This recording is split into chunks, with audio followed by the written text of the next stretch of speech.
He saved a man's life, then got treated like a criminal for doing it. A broke black taxi driver had only $37 left to keep a roof over his family's head when he spotted a soaking old man collapsing at a bus stop in the middle of a cold Chicago storm. Everyone else kept driving. Malik Carter stopped. What seemed like a simple act of kindness cost him his home, his job, and nearly everything he had. But the old man wasn't who he appeared to be. By the next morning, powerful people were searching for Malik, and a forgotten secret from 15 years earlier began to surface. What followed would connect a struggling taxi driver, a billionaire family, and a promise that had survived through time, loss, and impossible odds. Stay with this story until the end, because one decision made in the rain would change far more than one life. It would transform an entire community forever. On a rain-soaked Tuesday night in Chicago, Malik Carter had $37 to his name, a taxi that did not belong to him, and one more hour before the city decided whether his family would sleep under a roof or under somebody's mercy. The rain had been falling since sundown, thick and cold, washing the streets until the neon signs bled across the pavement in long red and blue streaks. South Side looked different in weather like that. The corner stores pulled their gates down early. The buses hissed at the curbs like tired animals. People kept their heads low and their collars high, moving fast beneath broken umbrellas, trying not to make eye contact with anyone who might need something from them. Malik knew that look. He had worn it himself. He drove with both hands on the wheel, shoulders hunched beneath a faded black jacket that had lost its warmth 2 winters ago. The heater in the cab worked only when it felt generous, coughing out more sound than heat. The windshield wipers dragged across the glass with a tired squeak, leaving behind cloudy half-moons that made the traffic lights smear like wet paint. On the dashboard, the meter glowed red. $12.80. That was what the last passenger had owed him. A young man in a wool coat, smelling of expensive cologne and restaurant wine, who had thrown a 20 into the front seat like he was feeding a parking machine. "Keep the change," the man had said, then hesitated just long enough to look Malik over. "You know where you're going next time, right? I almost thought you were taking me the long way." Malik had smiled because a man who needed money learned when to swallow fire. "Yes, sir," he had said. He had not taken the long way. He had taken the only way around a flooded underpass, but explaining that to certain people only made them hear attitude. Now the 20 sat folded in the cup holder with the rest of the night's earnings. $37 total after gas, after the company lease, after the coffee he had bought at a corner diner so he would not fall asleep behind the wheel. $37 that needed to become 45 before morning if he wanted Mrs. Alvarez, the woman who owned the rooming house on 71st, to let Tasha and Noah stay another week. His little sister had called him twice already. He had not answered the second time. He loved Tasha more than anybody alive, but he could not listen to her pretend she was not scared. Not tonight. Not while Noah was probably asleep on the old pull-out couch, one small hand tucked beneath his cheek, his school backpack already packed, because the boy believed tomorrow would happen the way adults promised it would. Malik glanced at the money again. $37. Not enough, but close enough to hurt. Dispatch crackled from the small radio clipped beneath the dash, the voice of Earl, the night dispatcher, coming through static and rain. "Malik, you near Bronzeville?" Malik pressed the button. "Close. Got a pickup outside a steakhouse on Michigan. Couple heading to River North. Good fare if they don't cancel." Malik looked at the time. If he made that run, he might clear the room money, maybe even have enough left for Noah's lunch account, which had gone negative again last Friday. "I'm on it," he said. He turned left through a yellow light and headed north. That was when he saw the old man. At first, Malik thought it was a pile of laundry left under the bus shelter at 43rd and King Drive. A pale coat, a bent shape, something slumped too low against the side of the glass. The bus stop light above flickered, buzzing in the rain, making everything look like a scene caught on an old security camera. Then the shape moved. Malik slowed without meaning to. The old man stood outside the shelter, not under it, as if he had forgotten what shelter was for. Rain poured off his white hair and ran down the sides of his face. His coat was expensive once, camel-colored wool, but now it hung heavy and dark with water. One shoe was untied. His hands trembled in front of him, fingers opening and closing around a few coins that kept slipping from his grip onto the sidewalk. A city bus roared past without stopping. The wind from it nearly knocked him over. Malik's foot hovered above the brake. "Do not stop," he told himself. He had a fare waiting, a real fare, the kind that could make the difference between a locked door and a warm room.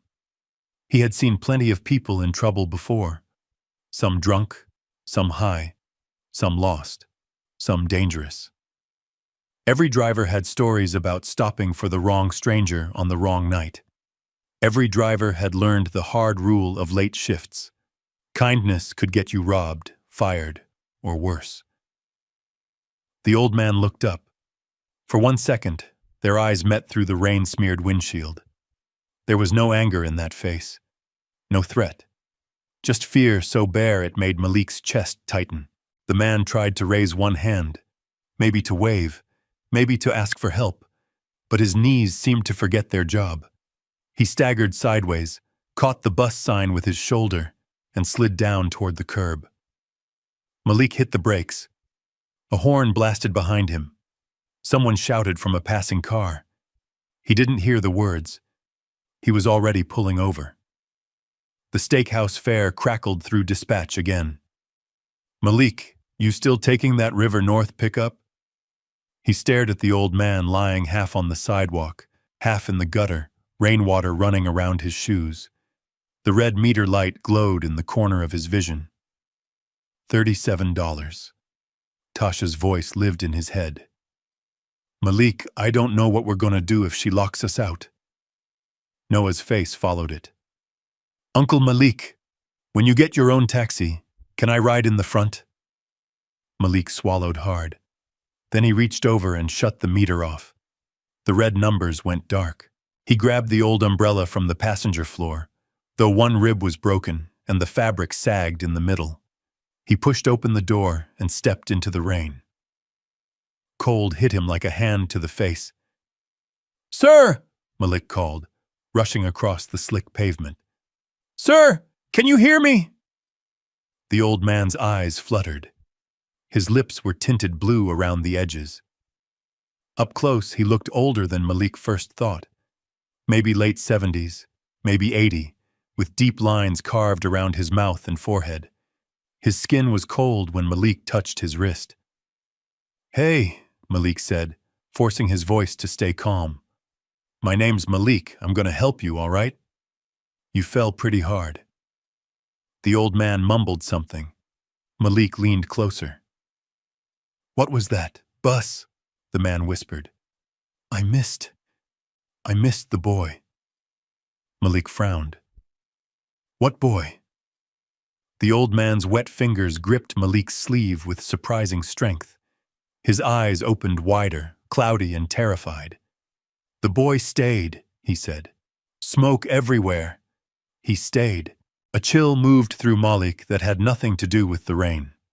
Another car passed, slowing just enough for the driver to look. The woman behind the wheel stared at Malik kneeling beside the old white man, then quickly drove on. Malik saw that look too. Suspicion first. Always suspicion. He ignored it.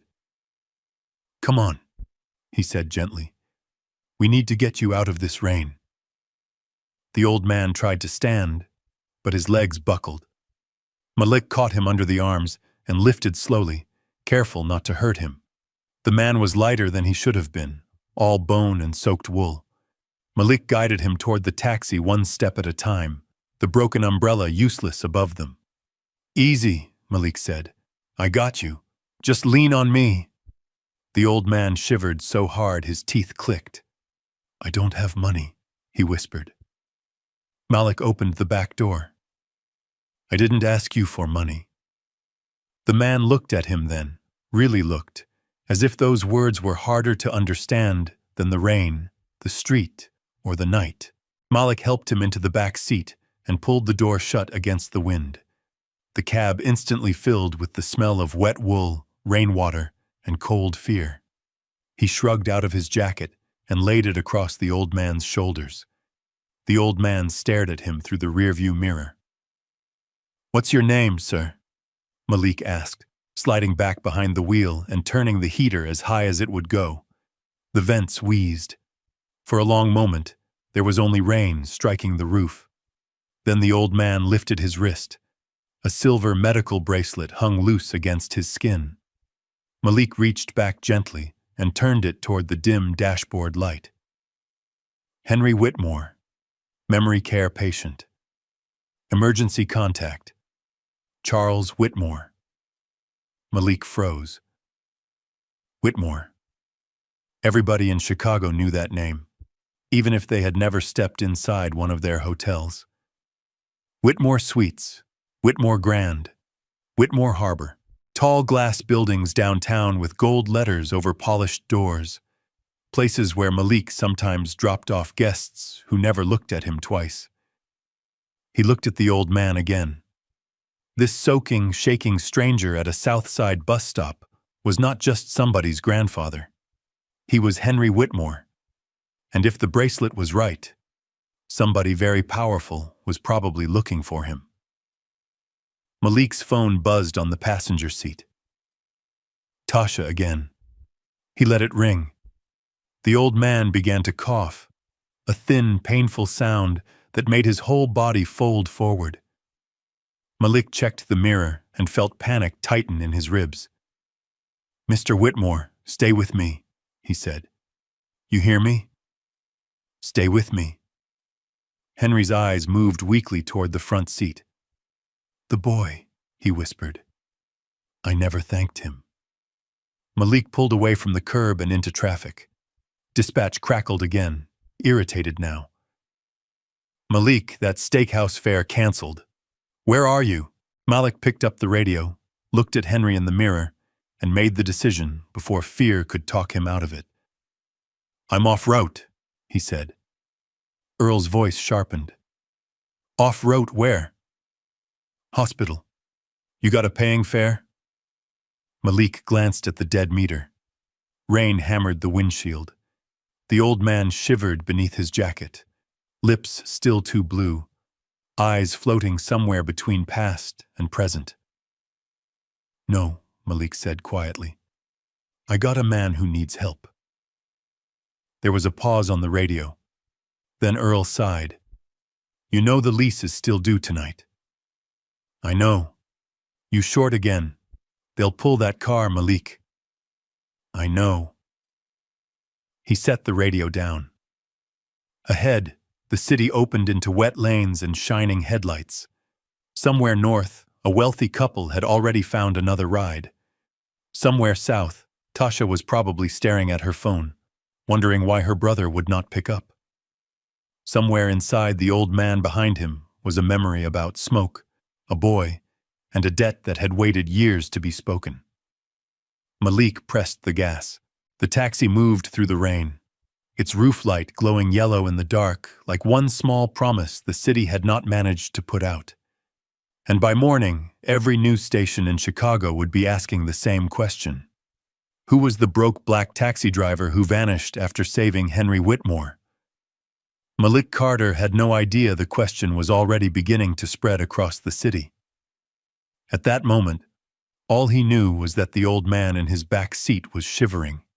The rain was getting worse, and the heater in the taxi sounded like it was about to give up its last breath. The streets shimmered beneath the storm. Red lights reflected across puddles. Storefront signs glowed through sheets of rain. The city looked beautiful from a distance. Up close, it felt expensive. Malik gripped the steering wheel tighter and glanced at the rearview mirror. Henry Whitmore's eyes were half closed. His head leaned against the window. His lips were still too pale. "Stay with me, Mr. Whitmore." The old man stirred slightly. "You know my name? It's on your bracelet." Henry looked down at his wrist as if seeing it for the first time. "Oh." His voice sounded small, lost, like a child waking up in a strange place. Malik had heard that sound before. His mother used to make it near the end. Not his actual mother. Mrs. Evelyn Jackson, the elderly woman who had lived next door to his family when he was growing up. She had watched Malik after school when his father worked double shifts. Years later, dementia had stolen her memories piece by piece. Some days she recognized him. Some days she thought he was her brother. Some days she stared right through him. The disease always seemed crueler because it didn't take people all at once. It took them a little at a time. Malik checked the mirror again. "Do you remember where you were headed tonight?" Henry frowned. The question seemed to travel through a maze before reaching him. "The station." "What station?" "The train station." A pause. "No." His forehead wrinkled. "Maybe church." Another pause. "The boy." His voice cracked. "I was looking for the boy." Malik exhaled quietly. Whatever story lived inside Henry Whitmore's mind was scattered in pieces. Right now, the important thing was getting him somewhere warm. His phone buzzed again. Tasha. For a second, he considered ignoring it. Then guilt won. He pressed the speaker button. "Hey." Relief flooded her voice immediately. "Malik, thank God." Rain hammered the roof above him. "You okay?" "I'm fine."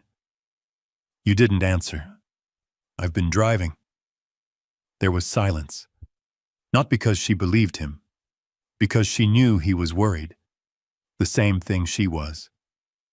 Mrs. Alvarez came by again. Malik closed his eyes briefly. There it was. The conversation he had been avoiding all night. What did she say? What she always says. Tasha tried to sound casual.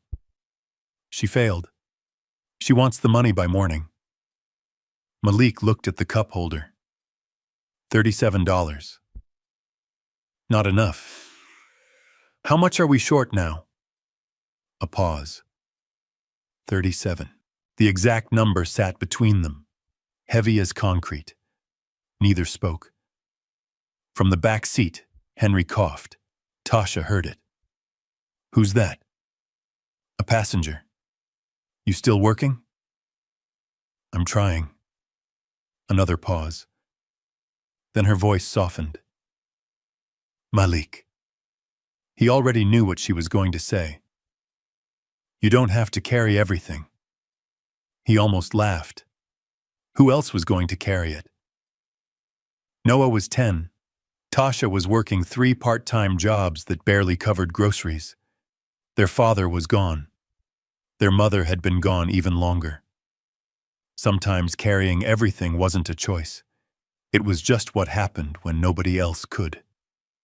I'm almost there, he lied. Tasha didn't argue. She knew the sound of a lie told for love. Okay. Then quietly. Noah stayed up waiting for you. That hurt worse than the landlord. Worse than the bills. Because Noah still believed adults could fix things. Tell him I'll be home soon. I will. The call ended. The silence returned. Only rain. Only traffic. Only the old man's uneven breathing. Malik drove north toward the hospital. The emergency entrance glowed ahead like a lighthouse. For a brief second, he thought about the steakhouse fare he had missed. Thought about the tip. Thought about the money. Then he looked in the mirror. Henry's eyes were closed now. His shoulders trembled beneath Malik's jacket. The thought disappeared. Some things mattered more. even when you couldn't afford them. 20 minutes earlier, Malik had been driving downtown, trying to earn enough money to save a room. Now he was spending money he didn't have on a stranger. Life had a strange sense of humor. The hospital parking lot was crowded despite the hour. Ambulances sat beneath bright floodlights. Rainwater streamed across the pavement. Malik pulled under the emergency canopy and parked. "Mr. Whitmore." No response. His stomach tightened. "Henry." The old man's eyes opened slowly, confused, disoriented, but awake. "Thank God. We're here." Henry looked around. The bright lights seemed to frighten him. "No." His voice shook. "No hospitals. You need help. I have to find him." "The boy?" Henry nodded. "The boy who stayed." Malik frowned. The phrase again. The same phrase from the bus stop.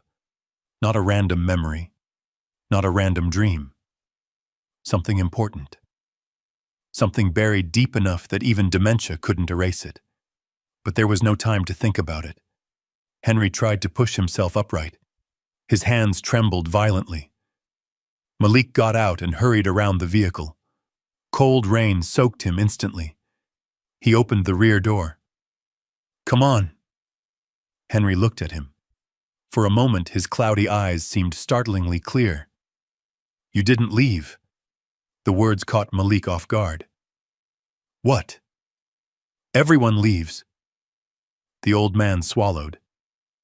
"But you stayed." Something shifted inside Malik. A quiet ache. Because he knew exactly what that felt like. He had spent most of his life watching people leave. Friends, employers, promises, opportunities. His father. Yet somehow he smiled. "Let's get you inside." The emergency doors slid open. Warm air spilled out. A nurse looked up from the desk, then another, then a security guard. The reaction was immediate. Not gratitude, not concern. Suspicion. Malik knew the look. A soaked black man bringing in an elderly white man after midnight. People saw what they expected to see, not what happened. The security guard approached first. "Sir." Not directed at Henry. Directed at Malik. "What's going on here?" Malik kept his voice calm. "I found him outside in the rain." "Found him where?" "Bus stop." The guard's eyes narrowed. Henry swayed slightly. A nurse rushed forward. "Oh my God." She grabbed a wheelchair. "What happened to him?" "He was freezing." Malik stepped aside. "I brought him in." The nurse began checking Henry's pulse. Another nurse examined the bracelet. Her expression changed instantly. "Whitmore." The word spread, like electricity. Whitmore. Everyone knew that name. Suddenly more staff appeared. More attention, more urgency, but not for Malik. For Henry. A second security guard arrived. This one older. Hard eyes. He looked Malik up and down, then asked the question. "Did you take anything from him?" The lobby went silent. For 1 second, even the rain seemed quieter. Malik stared. Not angry, not surprised, just tired. Deeply tired. Because somehow he had known that would be the first question. Not, "Did you save him?" Not, "How did you help?" Not, "Thank you." "Did you take anything?" The older guard waited. Malik slowly shook his head. "No." The guard looked unconvinced. The younger nurse seemed embarrassed. She glanced away. Henry suddenly reached out. His trembling hand grabbed Malik's sleeve. "No." The old man's voice was weak but firm. "No." Everyone looked at him. Henry blinked. confused, then looked directly at Malik. He helped me. The room fell silent. Even the guards stepped back slightly. The nurse softened. Let's get you warm, Mr. Whitmore. Orderlies arrived with a wheelchair. They carefully settled Henry into it. As they began rolling him away, the old man twisted around, looking back at Malik, searching his face, like he was trying desperately to remember something. Then he disappeared through the emergency doors. Gone. Just like that. The lobby felt strangely empty. A clerk approached with paperwork. Sir, we'll need your information. Malik looked toward the hallway where Henry had vanished. No. The clerk blinked. Excuse me? He needs help. The woman frowned. We just need your name. Malik shook his head. Not necessary. He turned toward the exit. The younger nurse hurried after him. Wait. He stopped. Thank you. She looked genuinely sincere. I mean it. For the first time that night, someone had said the words. Malik smiled. Small, tired. Take care of him. Then he walked back into the rain. Outside, the city was still soaked, still cold, still indifferent. He climbed into his taxi, looked at the cup holder. $37. Then at the gas gauge, almost empty, and finally at the clock. 2:17 a.m. Too late to earn much more. Too late to catch up. Too late for a lot of things. His phone buzzed again. A text this time. From the taxi company. Payment due by 6 a.m. Failure to pay will result in vehicle repossession. Malik stared at the message. The rain drummed softly overhead. For a long moment he sat there without moving, without speaking, without hope. Then he started the engine. Because that was what people like him did. You kept moving, even when the road ahead looked impossible. As he pulled away from the hospital, neither Malik nor anyone else knew that cameras inside the emergency room had already captured every second of what happened.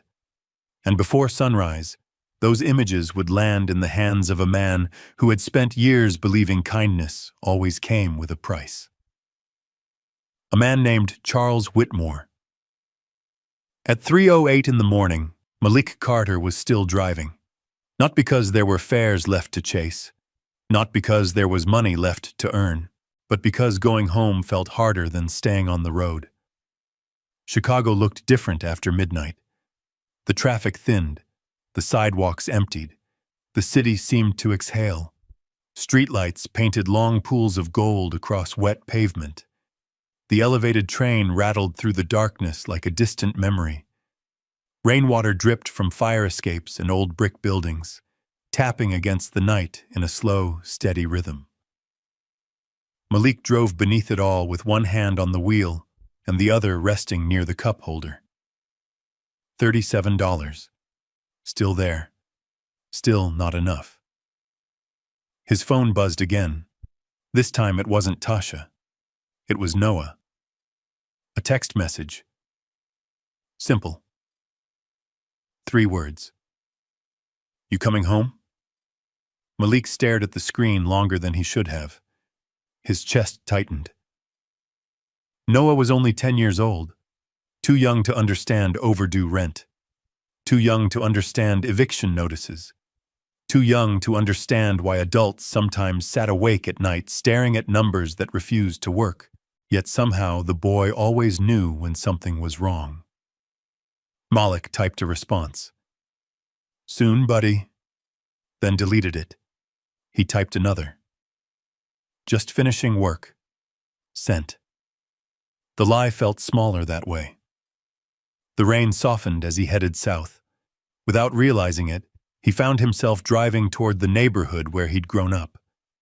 The old streets looked smaller now. The corner grocery where his mother used to buy bread. The laundromat where she folded uniforms late into the night. The church whose bell still rang every Sunday morning.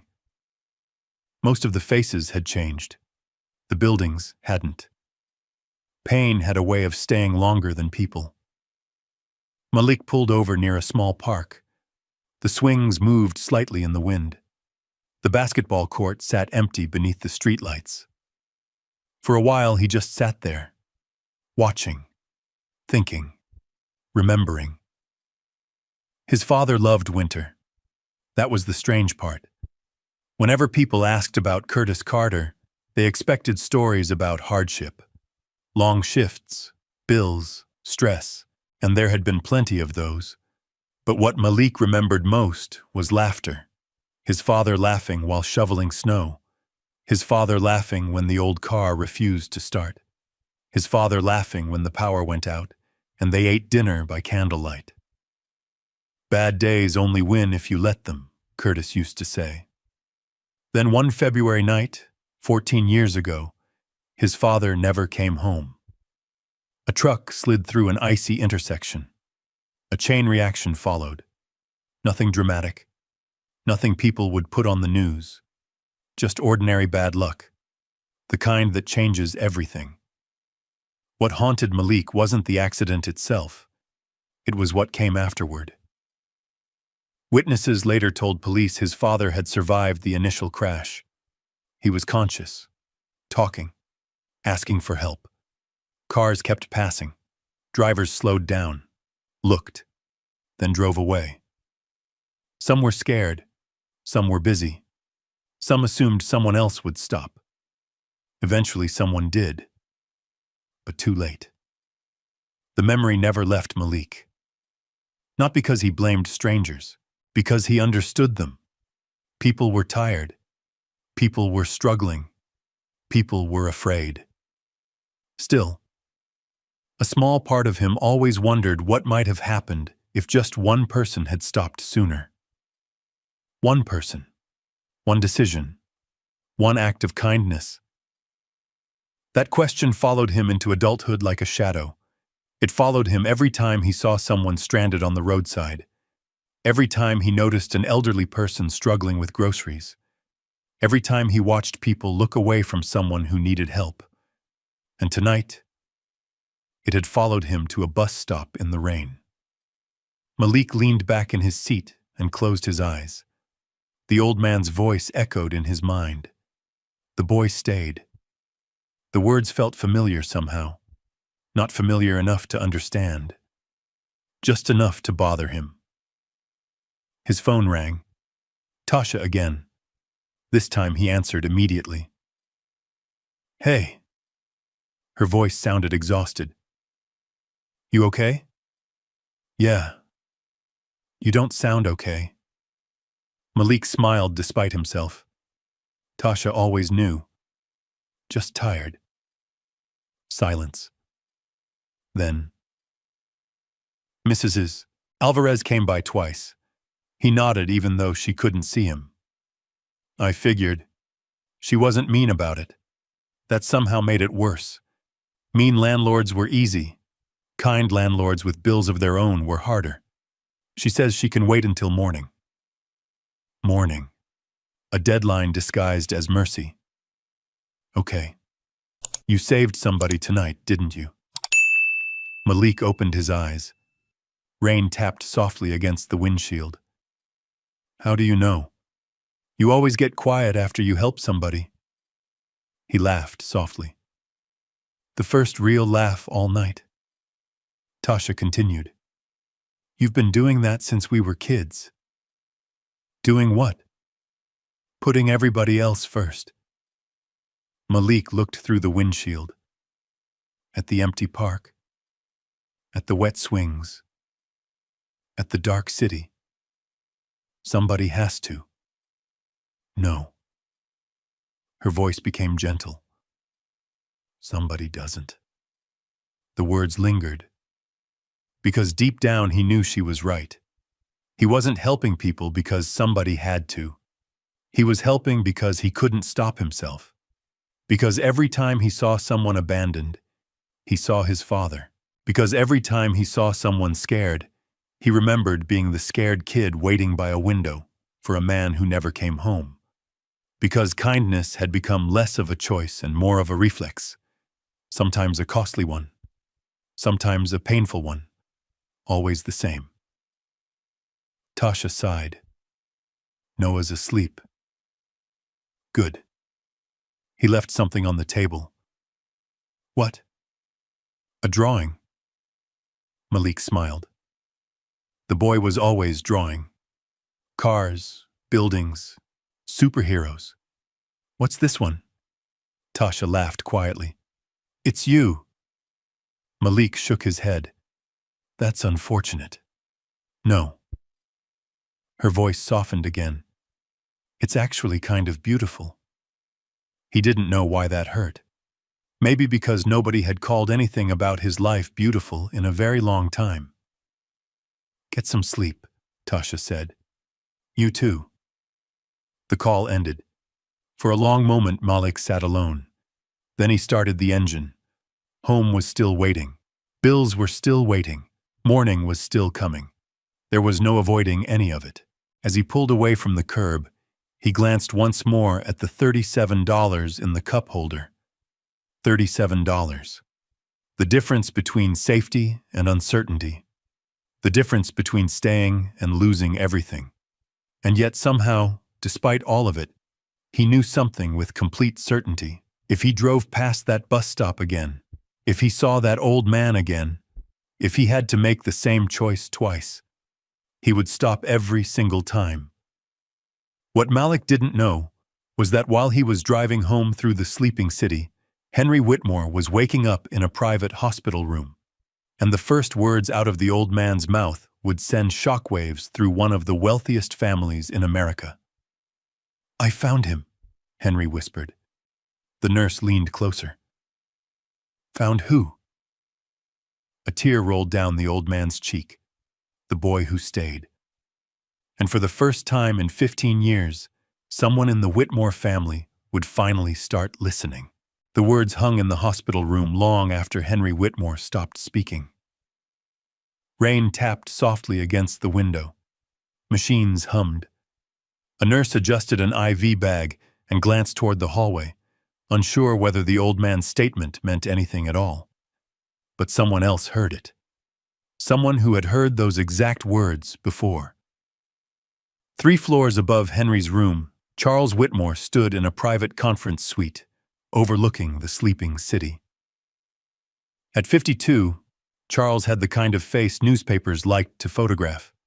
Strong jaw, silver at the temples, perfect suits, controlled expressions. He looked like success. He looked like power. He looked nothing like a man who hadn't trusted another human being in years. A hospital administrator stood across from him. Your father is stable. Charles nodded. What happened? The administrator slid a tablet across the table. A taxi driver found him. Charles barely reacted. People found things every day. Lost wallets, lost pets, lost elderly men. Everything had a price. Everything had an angle. That was how the world worked. At least that's what experience had taught him. The administrator pressed play. Security footage appeared on the screen. A hospital entrance. Rain. An old man in a wheelchair. And beside him, a soaked black taxi driver. Charles watched silently. The driver wasn't asking questions, wasn't demanding attention, wasn't filming himself, wasn't waiting around for praise. He was simply helping. The footage continued. Security questioning him. The accusation. Did you take anything from him? Charles watched the driver's face. No anger, no performance. Just exhaustion. The kind that came from carrying too much for too long. Then the driver turned and walked away. No paperwork, no reward, no name, no request. Nothing. The video ended. Charles leaned back. The room felt strangely quiet. "What happened after that?" he asked. "He left. That's it?" "That's it." Charles stared at the blank screen. For some reason, that bothered him. People didn't leave. Not when they knew who Henry Whitmore was. Not when they realized what the Whitmore name could offer. People stayed. People always stayed. They stayed for favors, for connections, for publicity, for money.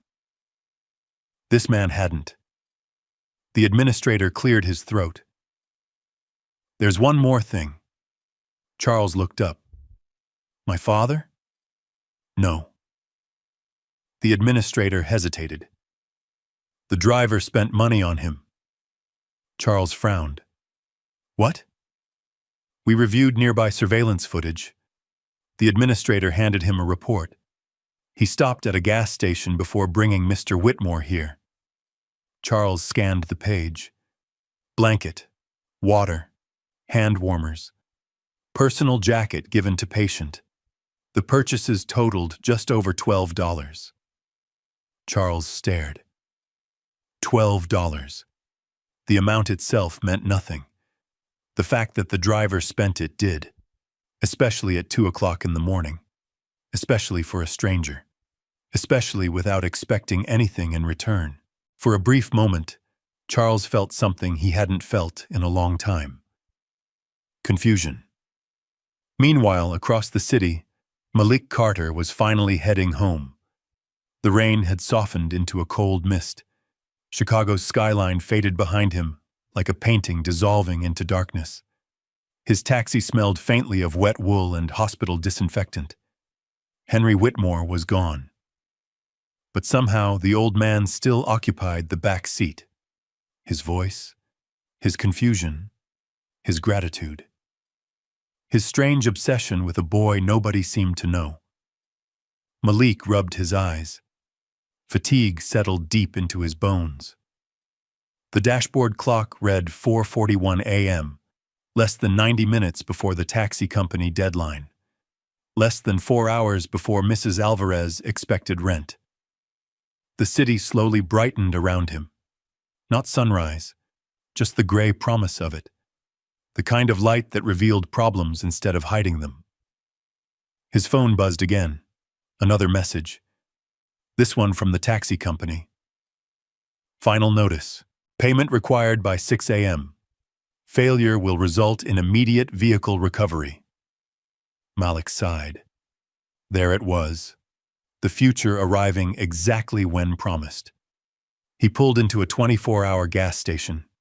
Not because he needed gas, because he needed a minute. Inside, fluorescent lights buzzed overhead. A tired cashier watched a morning news broadcast while stocking shelves. The screen showed weather updates, traffic reports, local headlines.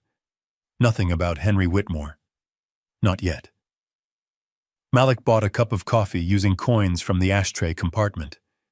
The machine produced something hot enough to qualify. Barely. He carried it outside and stood beneath the canopy. The rain smelled clean. The air smelled cold. Across the street, a city bus groaned to a stop. People climbed aboard. Night shift workers, hospital employees, janitors, security guards, the invisible army that kept Chicago moving while everybody else slept. Malik watched them. He understood every face, every tired expression, every silent calculation. Bills, rent, food, survival. One more week, one more month, one more chance. A movement near the entrance caught his attention. An elderly woman struggled with a grocery cart. One wheel refused to cooperate. The cart tilted awkwardly. A younger man brushed past her without looking. Another pretended not to notice. Malik took a sip of coffee, then set it down. Of course he did. 3 minutes later, he was helping load groceries into the woman's car. She smiled, thanked him twice, asked if he worked nearby. He said yes. She never knew she had just been helped by a man on the verge of losing everything. And Malik never told her. because that wasn't why he stopped. When he returned to his taxi, dawn had begun creeping across the horizon. Gray. Cold. Unforgiving. He started the engine. The fuel warning light immediately appeared. Perfect. Just perfect. He laughed once, a short, tired laugh, then headed home. 20 minutes later, he turned onto 71st Street. The neighborhood looked exactly as it always did. Brick buildings, corner stores, chain-link fences, life happening despite itself. For one brief second, hope flickered. Maybe Mrs. Alvarez would give them another day. Maybe the taxi company would wait. Maybe something unexpected would happen. Then he saw the moving truck. His stomach dropped. It sat directly outside the rooming house. 2 men loaded furniture into the back. Mrs. Alvarez stood near the entrance holding a clipboard. Malik slowed. No. Not yet. Please, not yet. He parked across the street, stepped out, and immediately saw Tasha. She stood on the sidewalk beside several trash bags and cardboard boxes. Noah sat on one of them, holding his backpack, holding his drawing, waiting. The sight hit harder than any punch ever could. Tasha looked up. Their eyes met. Neither spoke. Neither had to. The rooming house door stood open behind her. The decision had already been made. The deadline had already passed. And for the first time all night, Malik understood exactly how expensive $12 could be. Across the city, Charles Whitmore sat alone in a hospital conference room. The security footage replayed once more. The soaked taxi driver, the blanket, the hospital entrance, the quiet departure. Charles paused the image, zoomed in, studied the man's face. Then he reached for the phone. Get me everything you can find on this driver. His assistant hesitated. We don't have a name. Charles looked again at the frozen image. No, he said quietly. But we're going to. Outside the hospital window, the first light of morning spread across Chicago, and somewhere between a luxury hospital and a struggling neighborhood on the south side, 2 lives were moving toward each other. Neither one knew it yet. But before the day was over, the past would begin knocking on both their doors. For a long moment, Malik Carter stood across the street and stared at his family's belongings. Everything they owned fit into a small cluster of boxes, trash bags, and plastic storage bins sitting beside the curb. A lamp, 2 folding chairs, Noah's bicycle, 3 suitcases, an old microwave, a life reduced to inventory. The morning air felt colder than the rain had. Cars passed. People hurried to work. Nobody stopped. The city kept moving. It always did. No matter whose world was falling apart. Tasha noticed him first. Relief flashed across her face, then guilt, then sadness. The kind that comes when someone you love arrives too late to stop something. Malik. He crossed the street slowly. Noah jumped off the box and ran toward him. Uncle Malik! The boy wrapped both arms around his waist. Malik hugged him back immediately, held on a little longer than usual, because sometimes children reminded adults what mattered, and sometimes they reminded them what was at stake. You okay, buddy? Noah nodded. Mostly. That answer hurt more than tears. Mostly. 10-year-olds shouldn't have to learn words like mostly. Tasha folded her arms, trying not to cry. Failing. Mrs. Alvarez waited as long as she could. Malik looked toward the older woman standing near the entrance. She wasn't smiling, but she wasn't angry either, just tired. The same tired everyone seemed to be lately. I know. Mrs. Alvarez approached slowly. Her gray sweater hung loosely around her shoulders. Her eyes looked older than they had last month.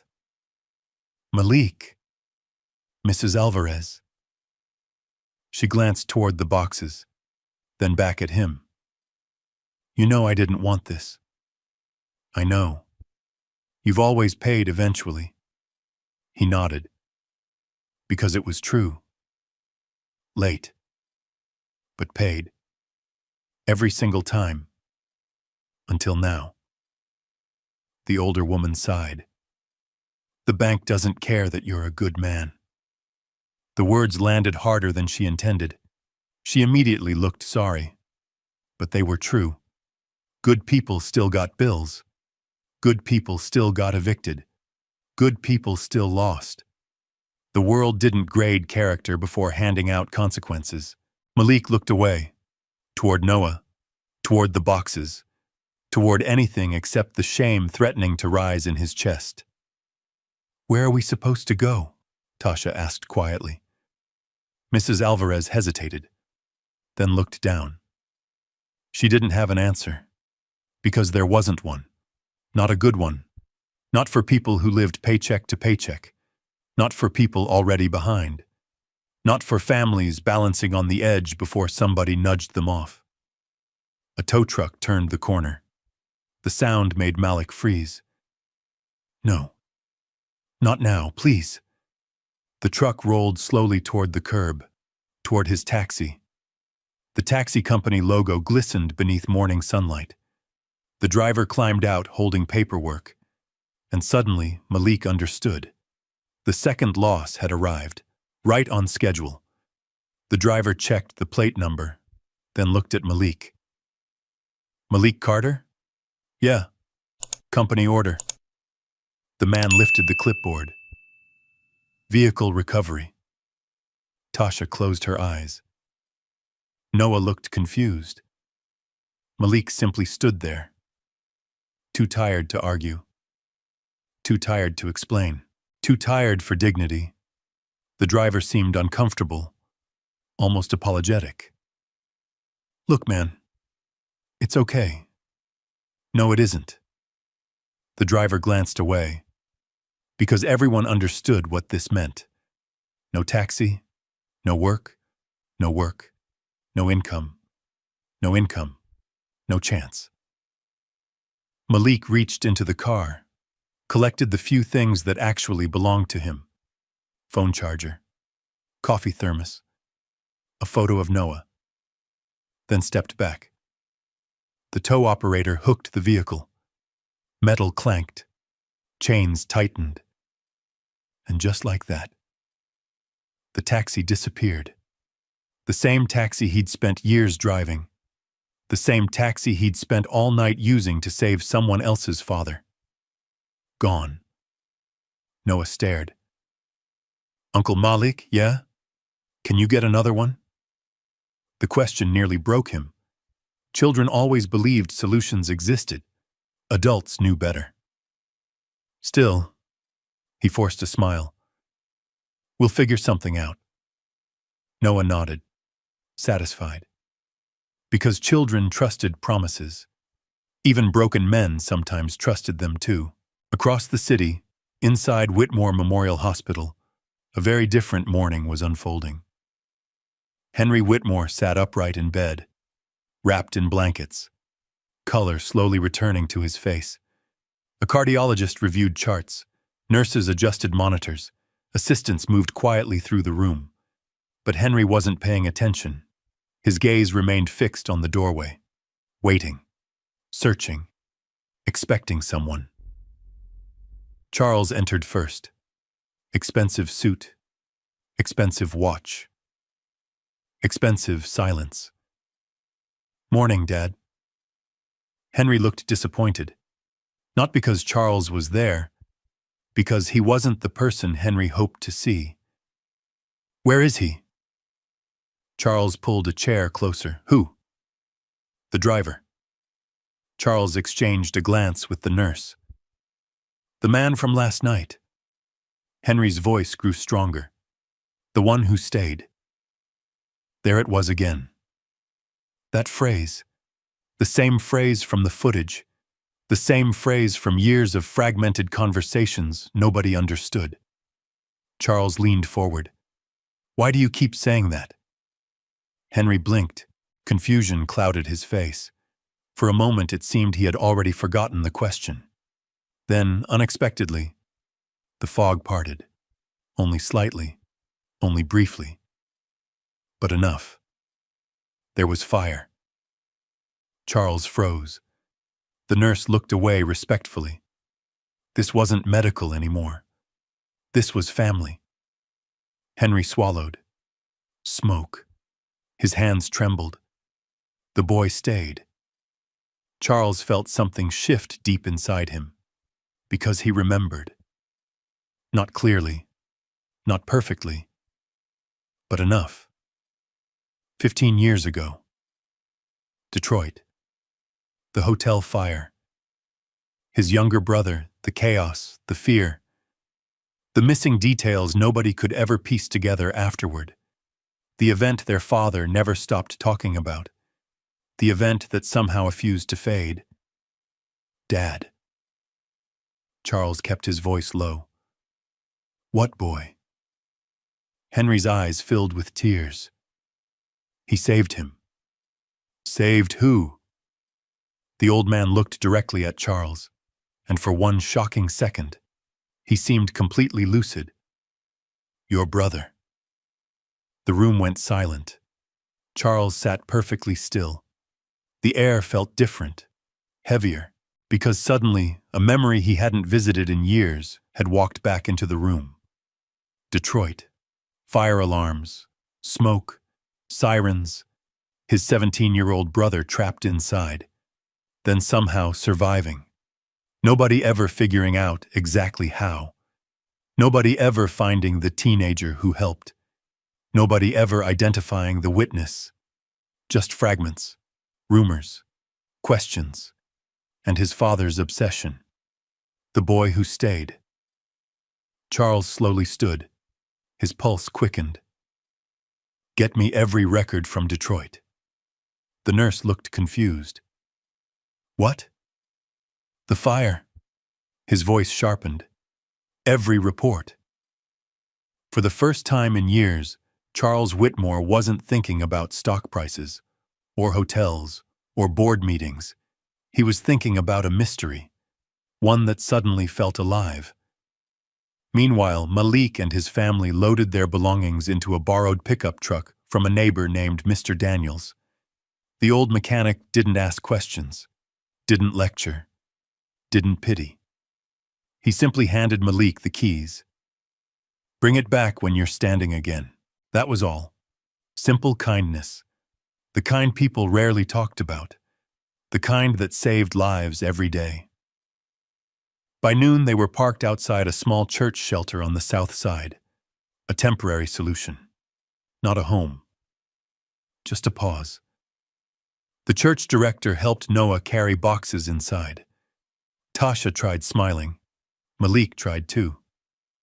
Neither one managed very well. As he carried the last storage bin through the door, a television mounted in the lobby caught his attention. Breaking news flashed across the screen. A reporter stood outside Whitmore Memorial Hospital. Behind her, cameras crowded the entrance. Police vehicles lined the curb. The headline read, Missing Business Icon Found Safe After Night-Long Search. Malik stopped walking. The reporter continued. Family representatives confirm 80-year-old Henry Whitmore was discovered early this morning and transported to safety by an unidentified taxi driver. His stomach tightened. The television switched to surveillance still images, blurry, rain-soaked, but recognizable. A wheelchair, a hospital entrance, a man beside it, his height, his build, his jacket, his silhouette. Malik. The shelter lobby fell quiet. Several people turned toward him, then toward the screen, then back again. Recognition slowly appeared. The church director blinked. Wait. Malik immediately looked away. Too late. The image remained on the television. Frozen. For the first time since the night began, the city was starting to ask who he was. And somewhere across Chicago, Charles Whitmore had just received the first report from Detroit. Inside the file sat a witness statement, one sentence highlighted in yellow. A teenage black boy pulled the victim through smoke and remained at the scene until help arrived. Charles stared at the line, then slowly looked up. His father's words echoed again. The boy who stayed. And for the first time, Charles wondered if the man who saved Henry Whitmore last night might not be a stranger at all. The church shelter smelled faintly of coffee, old books, and fresh laundry. It wasn't home, but it was warm. And for the moment, warm was enough. Malik sat alone at a folding table near a window overlooking the parking lot. Outside, the rain had finally stopped. Thin patches of sunlight pushed through the clouds, lighting the wet pavement in silver streaks. Across the room, Noah sat coloring in a workbook someone from the church had given him. Tasha was speaking quietly with a volunteer about temporary housing options. Neither of them looked in Malik's direction. Not because they blamed him, because they were trying not to make him feel worse. That somehow hurt more. Malik stared at his phone. No new messages. No new opportunities. No miracle. Just silence. The kind that follows disaster. A television mounted high on the wall continued running local news. Henry Whitmore's face appeared every few minutes. Then footage of the hospital. Then discussions about how the elderly billionaire had somehow wandered miles from a private care facility. Nobody knew exactly what happened. Nobody knew why. But everyone seemed fascinated. Money always attracted attention. A volunteer approached Malik carrying a paper cup. Coffee? He looked up. The woman smiled kindly. Late 60s, gray hair, gentle eyes. The type of person who had probably spent her entire life helping others. Thanks. She placed the cup down, then hesitated. You know, Malik already knew what was coming. She had seen the television, seen the footage, recognized him. You were the driver, weren't you? He didn't answer immediately. The volunteer smiled. Good thing you did. Then she walked away. No praise, no speech, just those 4 words. Good thing you did. Malik looked down at the coffee. Steam curled upward. For a moment he thought about everything he had lost in less than 12 hours. His room, his taxi, his income, his stability, his plan. $37 had become 0. And somehow, if he had the chance to go back and change his decision, he still wouldn't. That realization surprised him. Not because he was proud, because it felt irrational. The world had just punished him for doing the right thing, yet he couldn't regret it. Across Chicago, Charles Whitmore was staring at a different table, a conference table, 22 floors above downtown. Floor-to-ceiling windows overlooked Lake Michigan. Assistants moved quietly in and out. Lawyers checked files. Researchers answered phone calls. An entire machine had been set into motion. All because of one sentence. The boy who stayed. Charles stood beside the window. The witness statement lay open before him. Detroit. 15 years ago. Hotel fire. Unidentified black teenage male. Remained on scene until emergency responders arrived. Helped victim reach safety. Identity unknown. That was it. No name. No address. No follow-up. Just a fragment. One loose thread. Charles picked up another file. This one belonged to his younger brother, Ethan, now living in Seattle. Married. 2 children. Healthy. Alive. Alive because someone had stayed. The realization landed differently now. Because growing up wealthy often distorted gratitude. You thanked doctors, lawyers, pilots, professionals, people who were paid to help. But a A teenager? Someone who simply chose not to walk away? That kind of debt felt different. His assistant entered. "Sir." Charles turned. "What do we have?" The woman handed him another folder. Hospital security identified the taxi company. His pulse quickened slightly. "And?" "They're cooperating." Charles opened the file. Inside sat a driver profile. A photograph. Employment records. Address history. Emergency contact. Name: Malik Carter. Charles stared at the picture. Same face. Same eyes. Same man from the hospital footage. The man who had walked away. The man who spent money he didn't have. The man who expected nothing. Charles sat down slowly. For years, people had tried taking things from him. Money, access, influence, trust. Eventually, he stopped believing in generosity altogether. It felt safer, cleaner, simpler. Everybody wanted something. Everybody.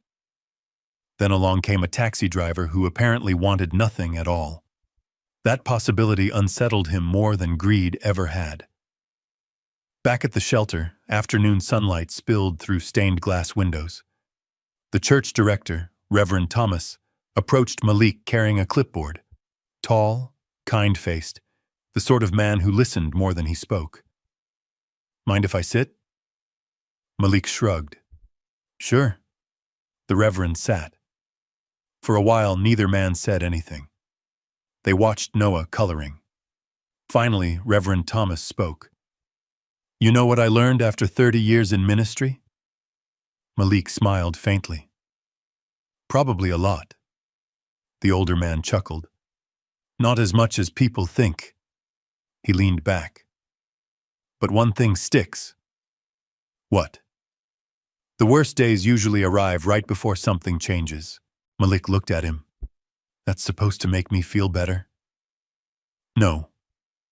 The Reverend smiled. "It's supposed to be true." Malik shook his head. "I lost everything today." The words sounded strange, spoken aloud. More real, more painful. The Reverend nodded. "Looks that way. Not exactly encouraging." "No." The older man folded his hands. "But losing everything and being finished aren't always the same thing." Malik stared out the window. At the parking lot. At the traffic beyond it. At a city that seemed determined not to notice him. "I don't know what comes next." "Nobody ever does." The Reverend stood. Then paused. "One more thing." Malik looked up. "Your nephew talks about you like you're a superhero." Malik laughed. "That kid needs better standards."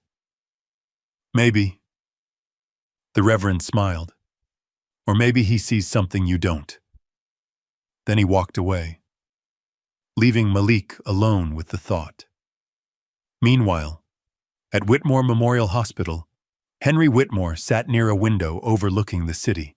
His memory drifted in and out like fog across water. Some moments were clear, others vanished before he could hold them. A nurse adjusted his blanket. Henry watched a bird land on the windowsill, then suddenly spoke. "The star." The nurse looked up. "What star?" "The wooden star." Her expression changed. "What wooden star?" Henry frowned, trying to pull something from deep inside his mind. The boy had it. The nurse immediately picked up the phone. Within minutes, the message reached Charles. The wooden star. Charles froze, because he knew exactly what that meant. His father had talked about it for years. A small wooden keychain, star-shaped, hand-carved. The only physical clue ever connected to the mysterious teenager from Detroit. It had disappeared after the fire. No one knew where it went. No one knew who owned it. No one knew why Henry never stopped searching for it. Charles immediately called the family archives office, then Detroit authorities, then a retired investigator. The answer arrived 2 hours later. The keychain had never been recovered. Officially. Unofficially. A witness had once reported seeing it in the teenager's possession before emergency crews arrived. Charles stared at the report. His heartbeat slowed. Because suddenly, this wasn't coincidence anymore. First the phrase, now the star. The pieces were moving, and every piece pointed toward one man, Malik Carter. As evening approached, Malik helped Noah carry donated blankets into a temporary room upstairs. The room was small, 2 beds, 1 dresser, 1 window. Temporary. Everything about it felt temporary. Noah placed his backpack beside the bed, then pulled out a folded drawing. Look. Malik smiled.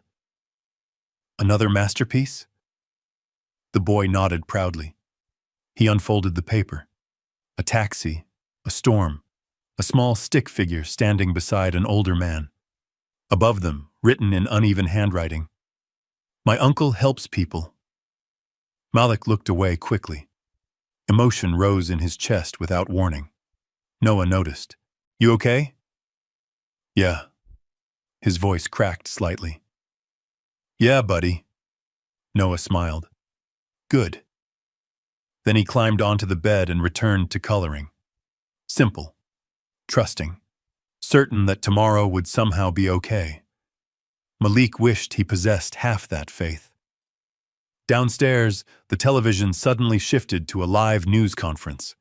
Whitmore Hotels, downtown headquarters. Reporters gathered outside. Camera flashes exploded. A familiar face stepped toward the podium. Charles Whitmore. The billionaire looked calm, controlled, professional. But something about his eyes seemed different, more focused, more determined. The reporter asked the obvious question. "Have you identified the driver who saved your father?" Charles paused, just for a second, then answered, "Not yet." Technically true. He hadn't met Malik. Not yet. "But when I find him," Charles continued, "there are some debts my family has been trying to repay for a very long time." The room erupted with questions. Reporters shouted. Cameras flashed. But Charles was already stepping away. Because for the first time in 15 years, he wasn't searching for a ghost anymore. He was searching for a man. And less than 5 miles away, that man was sitting beside a church window, believing he had just lost everything. Neither one knew it. But by tomorrow morning, their paths would finally collide. The church shelter grew quiet after dark. Children settled into borrowed beds. Volunteers folded chairs and stacked supplies. The smell of soup from dinner still lingered faintly in the hallways. Outside, Chicago glowed beneath a blanket of clouds. Inside room 14, Malik Carter sat beside the window watching headlights move through the street below. Sleep refused to come. Too much had happened. Too much had been lost. Every time he closed his eyes, he saw the tow truck pulling away with his taxi. Saw Noah sitting on a cardboard box. Saw Tasha trying not to cry. Saw Henry Whitmore shivering in the rain. One decision. One night. A chain reaction. The city had a strange way of collecting debts. A soft knock interrupted his thoughts. "Come in." Tasha stepped inside. She carried 2 paper cups of coffee. "Couldn't sleep either?" Malik accepted one. "Nope." She sat on the edge of the second bed. For a while, neither spoke. The room was small enough that silence felt personal. Finally, Tasha smiled. "You know what's funny?" "What?" "You save a billionaire and somehow end up homeless." Malik laughed despite himself. A short, exhausted laugh. "Yeah, not exactly a great business model." "No." The smile faded. Reality returned. Tasha looked toward the window. Do you regret it? The question lingered between them. Malik already knew his answer. No. You don't? He shook his head. No. Tasha studied him, trying to understand. Even after all this, Malik looked down at his coffee. Steam drifted upward, slowly disappearing. I keep thinking about my dad. Tasha nodded. She understood immediately. They both did. Some grief never needed explanation. If somebody had stopped sooner, his voice trailed away. Neither finished the sentence. They didn't need to. The room fell quiet again. Eventually, Tasha stood. You should try to sleep. Yeah. She reached the door, then paused. Malik. Yeah? A faint smile appeared. Noah still thinks you're a hero. The door closed softly behind her. Malik sat alone, staring into the darkness.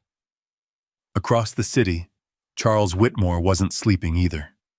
The top floor of Whitmore Tower remained brightly lit long after midnight. Lawyers, researchers, assistants, security personnel. The entire building felt awake. Charles stood in his office overlooking Lake Michigan. A file sat open on his desk.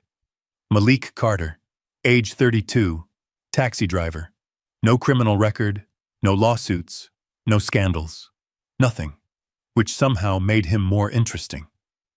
Most people left trails, debts, conflicts, complications. Malik's file looked surprisingly ordinary, and ordinary people rarely became mysteries. A knock sounded at the door. Come in. A man entered. Mid-40s, sharp suit, sharp eyes, family attorney, Richard Hale, the type of lawyer who noticed details other people missed. You wanted the Detroit records. Charles nodded. What did you find? Richard placed another folder on the desk. The fire happened 15 years ago. I know. The witness statements are incomplete. Charles frowned. Why? Because nobody thought they mattered. The attorney opened the file, pointing to several highlighted sections. Emergency crews focused on evacuations. Understandable. The unidentified teenager never gave a statement. Charles leaned forward. Why not? Richard hesitated, then answered quietly. Because he left. The room went still. Charles stared. He left? Richard nodded. Witnesses say he stayed long enough to help your brother. A pause, then disappeared before anyone could identify him. Charles looked down at the report. Something tightened in his chest. Because that sounded familiar. Painfully familiar.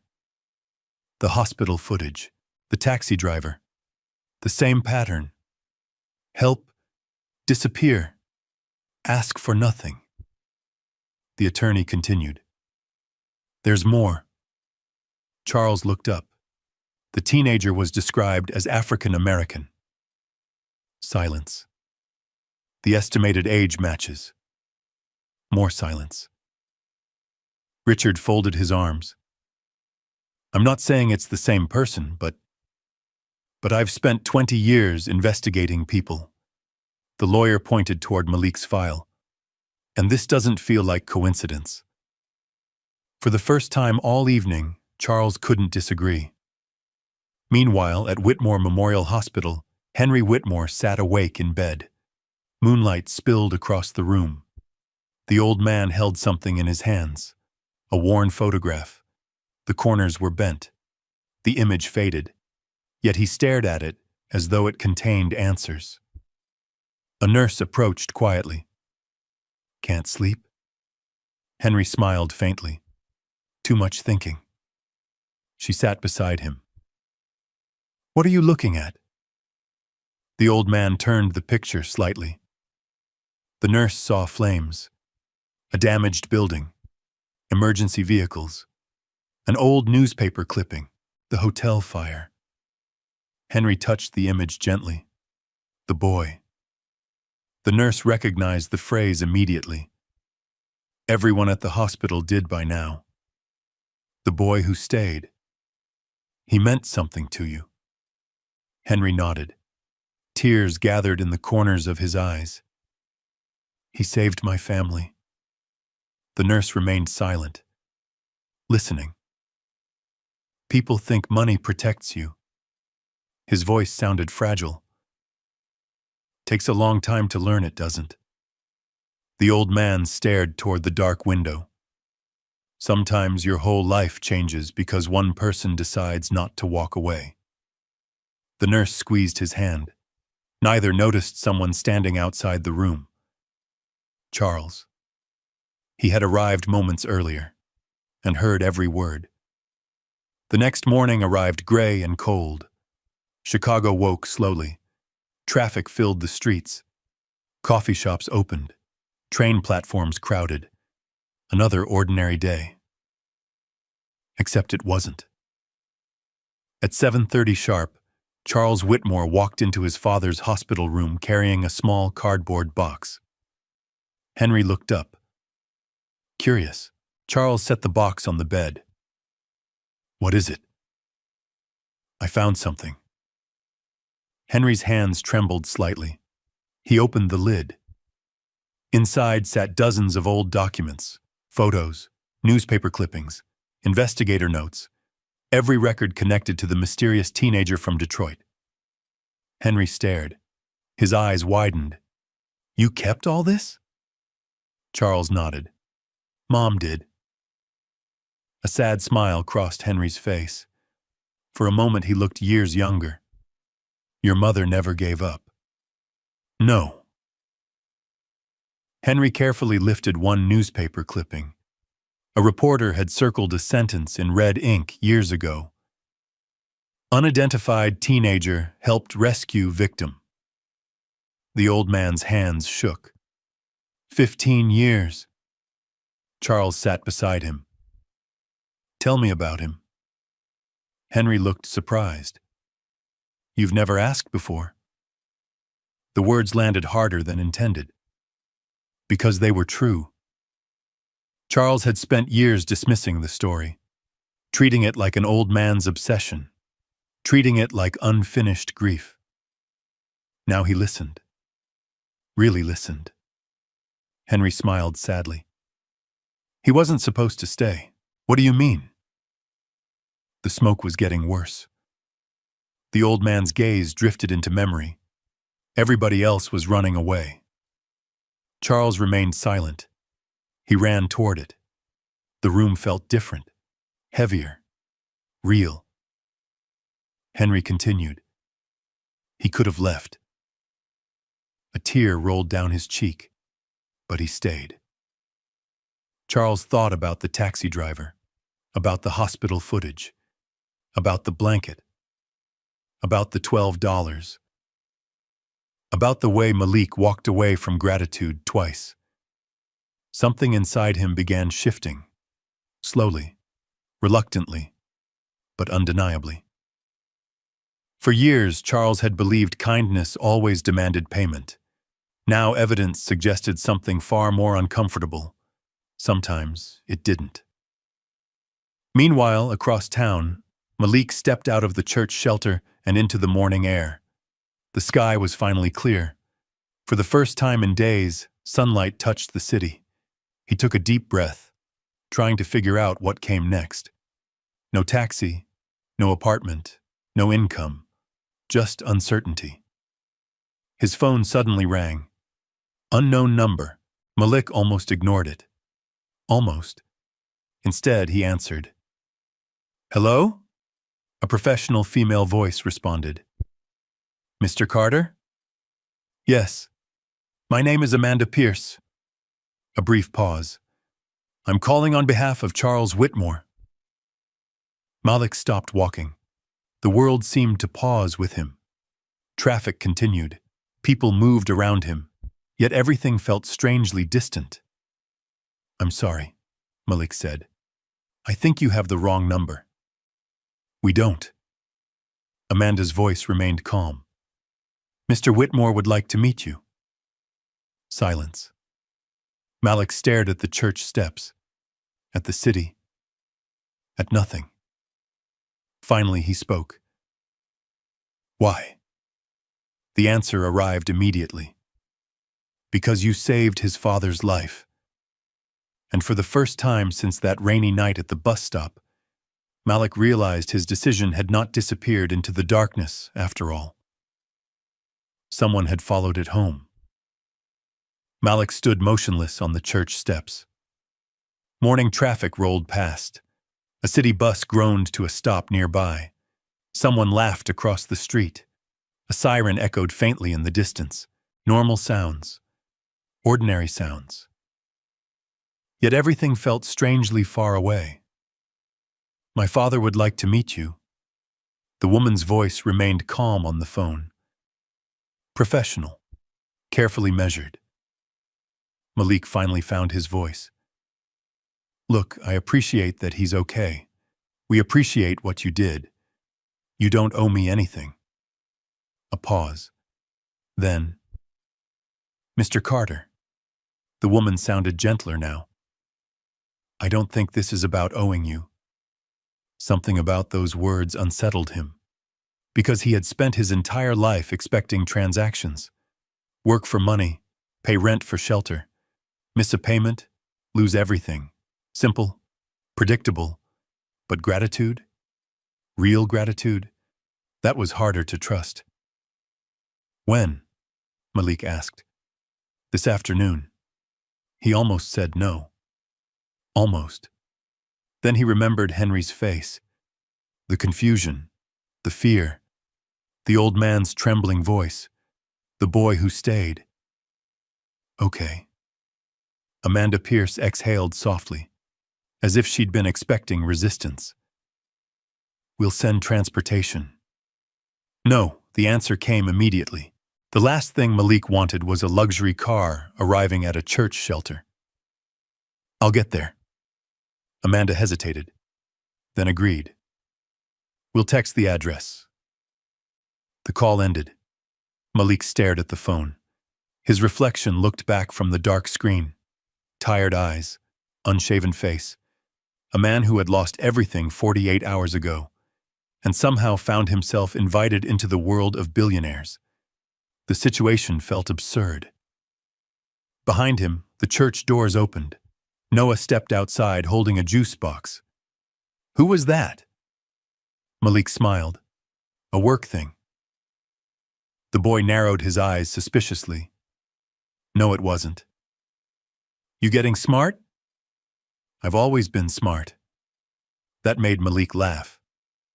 Noah grinned proudly, then asked the question children always asked. "Is everything gonna be okay?" The question landed differently this time, because for the first time in days, Malik wasn't completely sure the answer was no. "I think so." Noah nodded, satisfied, then ran back inside. Children accepted hope much easier than adults. Across the city, Charles Whitmore sat inside his father's hospital room. The old man appeared stronger today. Color had returned to his face. The shaking had lessened. But his eyes remained fixed on the cardboard archive box sitting beside the bed.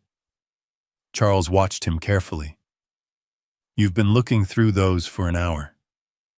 Henry smiled faintly. "Feels longer." The old man's fingers rested on a faded newspaper clipping. Detroit. 15 years earlier. Fire damages downtown hotel. Several rescued. Investigation ongoing. Nothing remarkable. Nothing extraordinary. Yet Henry studied it as if it contained buried treasure. Charles finally pulled a chair closer. "Dad." Henry looked up. "What?" "I found the driver." Silence. The old man's expression changed immediately. Hope. Pure hope. The kind usually seen in children, not 80-year-old men. You did? Charles nodded. His name is Malik Carter. Henry repeated the name quietly, as though testing it, as though tasting it. Malik Carter. Something flickered across his face. A memory trying to surface, almost there. Not quite. Then gone again. Does he know? Charles frowned. Know what? Henry looked toward the window, toward the skyline, toward 15 years of unfinished gratitude. That we've been looking for him. Charles didn't answer, because Malik didn't know. Not yet. And neither did Charles. Not completely. A knock interrupted them. Richard Hale entered carrying another file. The attorney's expression was different, more serious, more focused. Charles noticed immediately. What is it? Richard closed the door, then placed the file on the bed. We found something. Henry looked up. Charles leaned forward. The lawyer opened the folder. Inside sat a photograph. Old, slightly damaged. Taken after the Detroit fire. Emergency responders, police vehicles, crowds gathered behind barriers. The image wasn't remarkable at first glance, until Richard pointed toward the corner. There. Charles squinted. A teenager stood partially visible near an ambulance. African American. Maybe 17. Maybe younger. Hard to tell. The photograph quality was poor, but something immediately stood out. The boy held something in his hand. A wooden object. Star-shaped. Henry suddenly inhaled sharply. The star. The room went silent. Charles stared. The wooden star. The object his father mentioned countless times over the years. The object connected to the mysterious teenager. The object everyone assumed had vanished forever. Henry's eyes filled with tears. He had it. Charles looked between the photo and his father. You recognize it? Henry nodded, slowly, emotionally. I gave it to him. The words landed like thunder. Charles froze. Richard froze. Even the nurse standing nearby stopped moving. What? Henry looked at the photograph, his voice barely above a whisper. I gave it to him. Charles felt his pulse quicken. Because this was new, entirely new. You never told anyone that. The old man smiled sadly. I forgot. A pause. Until now. Memory returned in fragments, tiny pieces floating back to shore. Henry closed his eyes. He was sitting outside the hotel. Charles remained silent, listening. He looked scared. The old man swallowed. Young. His fingers tightened around the photograph. I had the star in my pocket. Another pause. I told him brave people should keep brave things. Charles stared. His father wasn't guessing, wasn't confused. He remembered. Every word felt real. The room seemed smaller now, the air heavier. Because suddenly the mystery had changed. This wasn't simply a stranger helping during a fire. There was a connection, a moment, an exchange. Something personal. Henry opened his eyes again. The star said something. Charles leaned closer. What? The old man smiled through tears. For the boy who stayed. The room went completely silent. For a long moment, nobody spoke. Nobody moved. Because every person present understood they had just uncovered the missing piece. The phrase, the star. The memory. Everything connected. Meanwhile, Malik sat on a city train heading downtown. The church had given him a clean shirt, One of the volunteers lent him a blazer. Not expensive, not perfect, but respectable. He felt awkward wearing it, like a man borrowing somebody else's life. The train rattled north through the city. Steel tracks, brick buildings, graffiti-covered walls, neighborhoods changing block by block. The further downtown he traveled, the more the scenery transformed. Old storefronts became glass towers. Corner markets became luxury retailers. Bus stops became valet stations. Different worlds, same city. His phone buzzed. Amanda Pierce. One text. Whitmore Tower, 2 p.m. Another message followed. Mr. Whitmore is looking forward to meeting you. Malik stared at the words. Looking forward. The phrase felt strange. Most wealthy people he'd encountered barely noticed him. Now one of the richest men in Chicago was waiting to meet him. The train slowed. Downtown approached. His reflection appeared in the window. For a brief moment, Malik thought about turning around, going back to the shelter, back to familiar problems, back to ordinary life. Then Henry's face appeared in his memory. You didn't leave. The old man's words echoed softly. Everyone leaves. But you stayed. Malik looked out the window, toward the skyline, toward Whitmore Tower rising above the city, toward answers he didn't even know he was missing. And miles away, inside a hospital room, Henry Whitmore held the old photograph in trembling hands. The wooden star, the forgotten phrase, the boy who stayed. For 15 years, the Whitmore family had searched for a ghost. Now they finally had a name.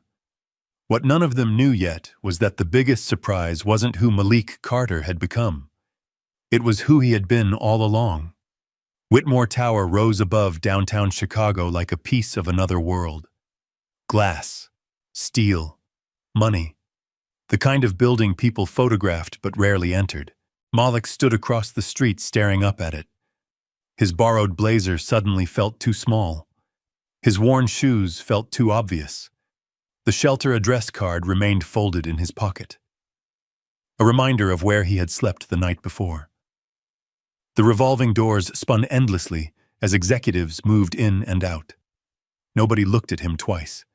And yet for some reason, he felt every stare, every insecurity, every mile between his life and theirs. He took a breath, then crossed the street. Inside, the lobby gleamed beneath polished marble and soft golden light. Fresh flowers sat on a reception desk larger than most apartments Malik had lived in. Security personnel stood near the elevators, professional, alert. One of them stepped forward. Can I help you? Malik reached for the text message. Before he could speak, another voice interrupted. Mr. Carter? A woman approached quickly. Mid-30s, sharp suit, warm smile. Amanda Pierce, the voice from the phone. She extended her hand. I'm glad you came. Malik shook it, still uncertain, still expecting this to somehow be a mistake. This way.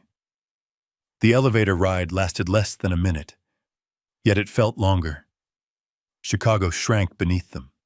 Buildings became models, cars became dots. The city stretched endlessly beyond the windows.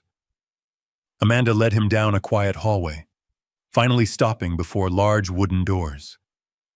She paused. For the first time all afternoon, her professional demeanor softened. Mr. Whitmore has been waiting for this meeting for a very long time. Malik frowned. What do you mean? Amanda simply smiled, then opened the door. The office beyond looked more like a private library than a corporate headquarters. Bookshelves, leather chairs, large windows overlooking Lake Michigan, and standing near the glass, Charles Whitmore. The billionaire turned slowly. For a moment neither man spoke, neither smiled. Neither knew exactly where to begin. Charles crossed the room first. "Mr. Carter." His voice sounded calmer than Malik expected. "Thank you for coming." Malik nodded. "Thank you for inviting me." They shook hands. The gesture felt surprisingly normal. Not powerful. Not dramatic. Just human. Charles motioned toward a chair. "Please."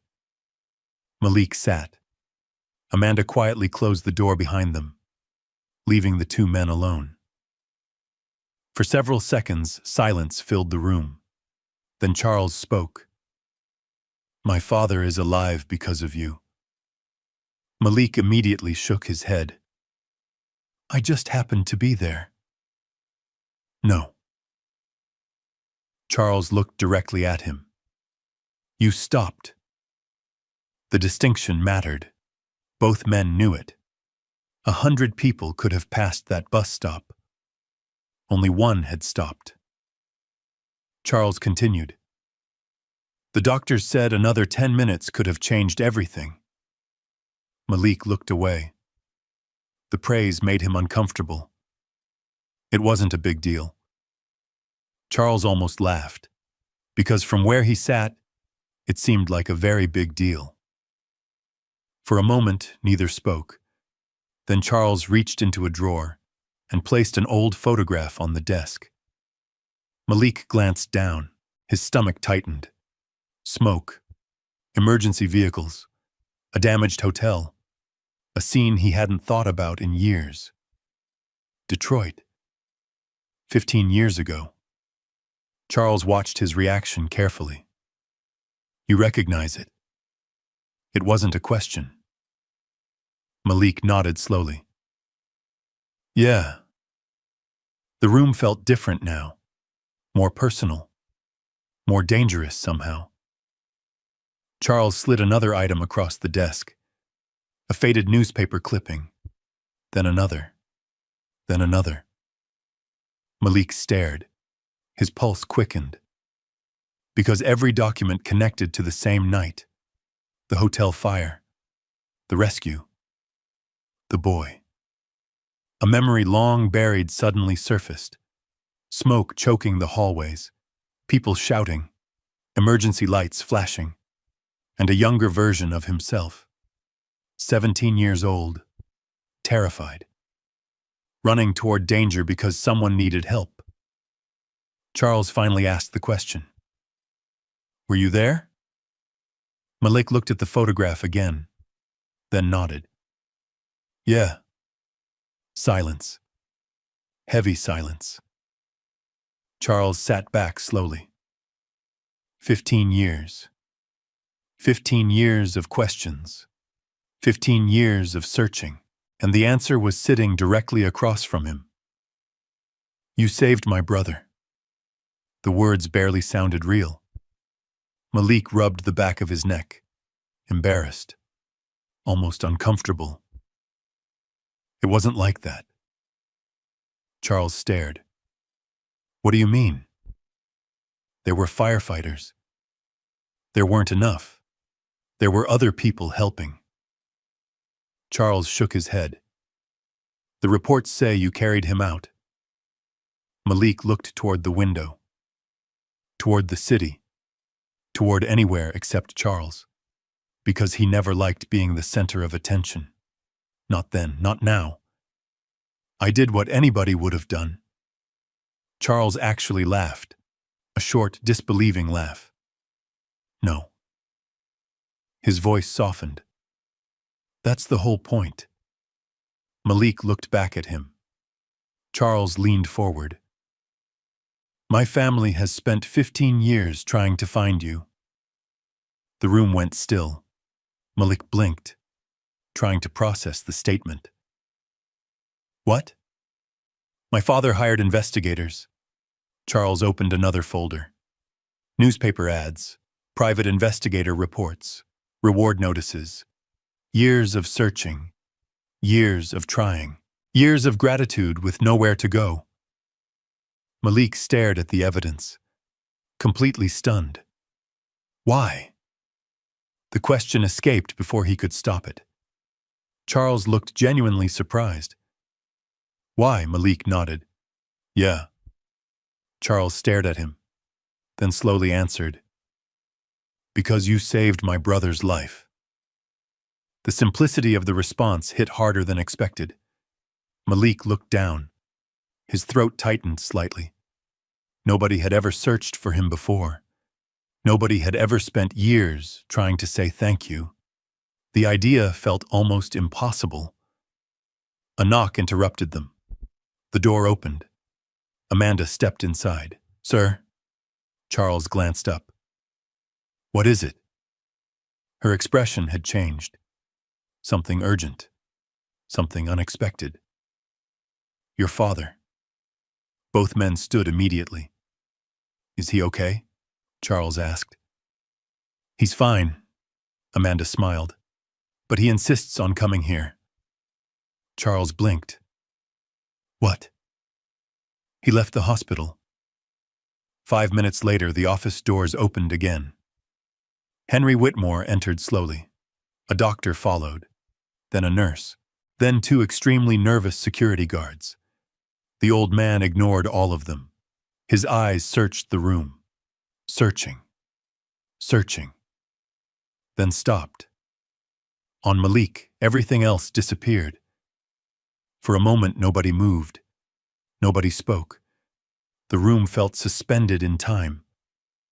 Henry stared. Tears immediately filled his eyes. Malik stood awkwardly, unsure what to do, unsure what was happening. Then Henry whispered something, barely audible. The boy. The old man's voice broke. The boy stayed. A tear rolled down his cheek. Charles looked away. Amanda looked away. Even the security guards suddenly found the floor fascinating, because everyone understood this moment belonged to somebody else. Henry stepped forward, slowly, carefully, then reached into his coat pocket. His trembling hand emerged holding something small, something wooden, something familiar. Malik's breath caught instantly. A star, hand-carved, worn smooth by time. The wooden star. For a second, the room disappeared. The years disappeared. The distance disappeared. Only the memory remained. A frightened teenager. A hotel lobby. An old man offering a small gift. For the boy who stayed. Malik stared at the star, then at Henry, then back again. And suddenly he understood. The mystery. The phrase. The search. Everything. The old man smiled through tears. I never stopped looking. The words landed like thunder. And for the first time since that rainy night at the bus stop, Malik Carter realized that the stranger he had rescued wasn't just a lost old man. He was a piece of his own forgotten past. And neither man would ever see that rainy night the same way again. For several seconds, nobody in the office spoke. The city stretched endlessly beyond the glass walls. Cars crawled through downtown traffic. Boats drifted across Lake Michigan. Life continued. But inside that office, time seemed to stop. Malik stared at the wooden star resting in Henry Whitmore's trembling hand. 15 years. 15 years since he had seen it. Back then, he had been a scared 17-year-old kid with smoke in his lungs and no idea what tomorrow would look like. Now he was 32, homeless, jobless, and standing inside one of the most expensive offices in Chicago. Life had a strange sense of humor. Henry smiled through tears. I knew I'd find you. Malik let out a quiet breath. No, sir. His voice was gentle.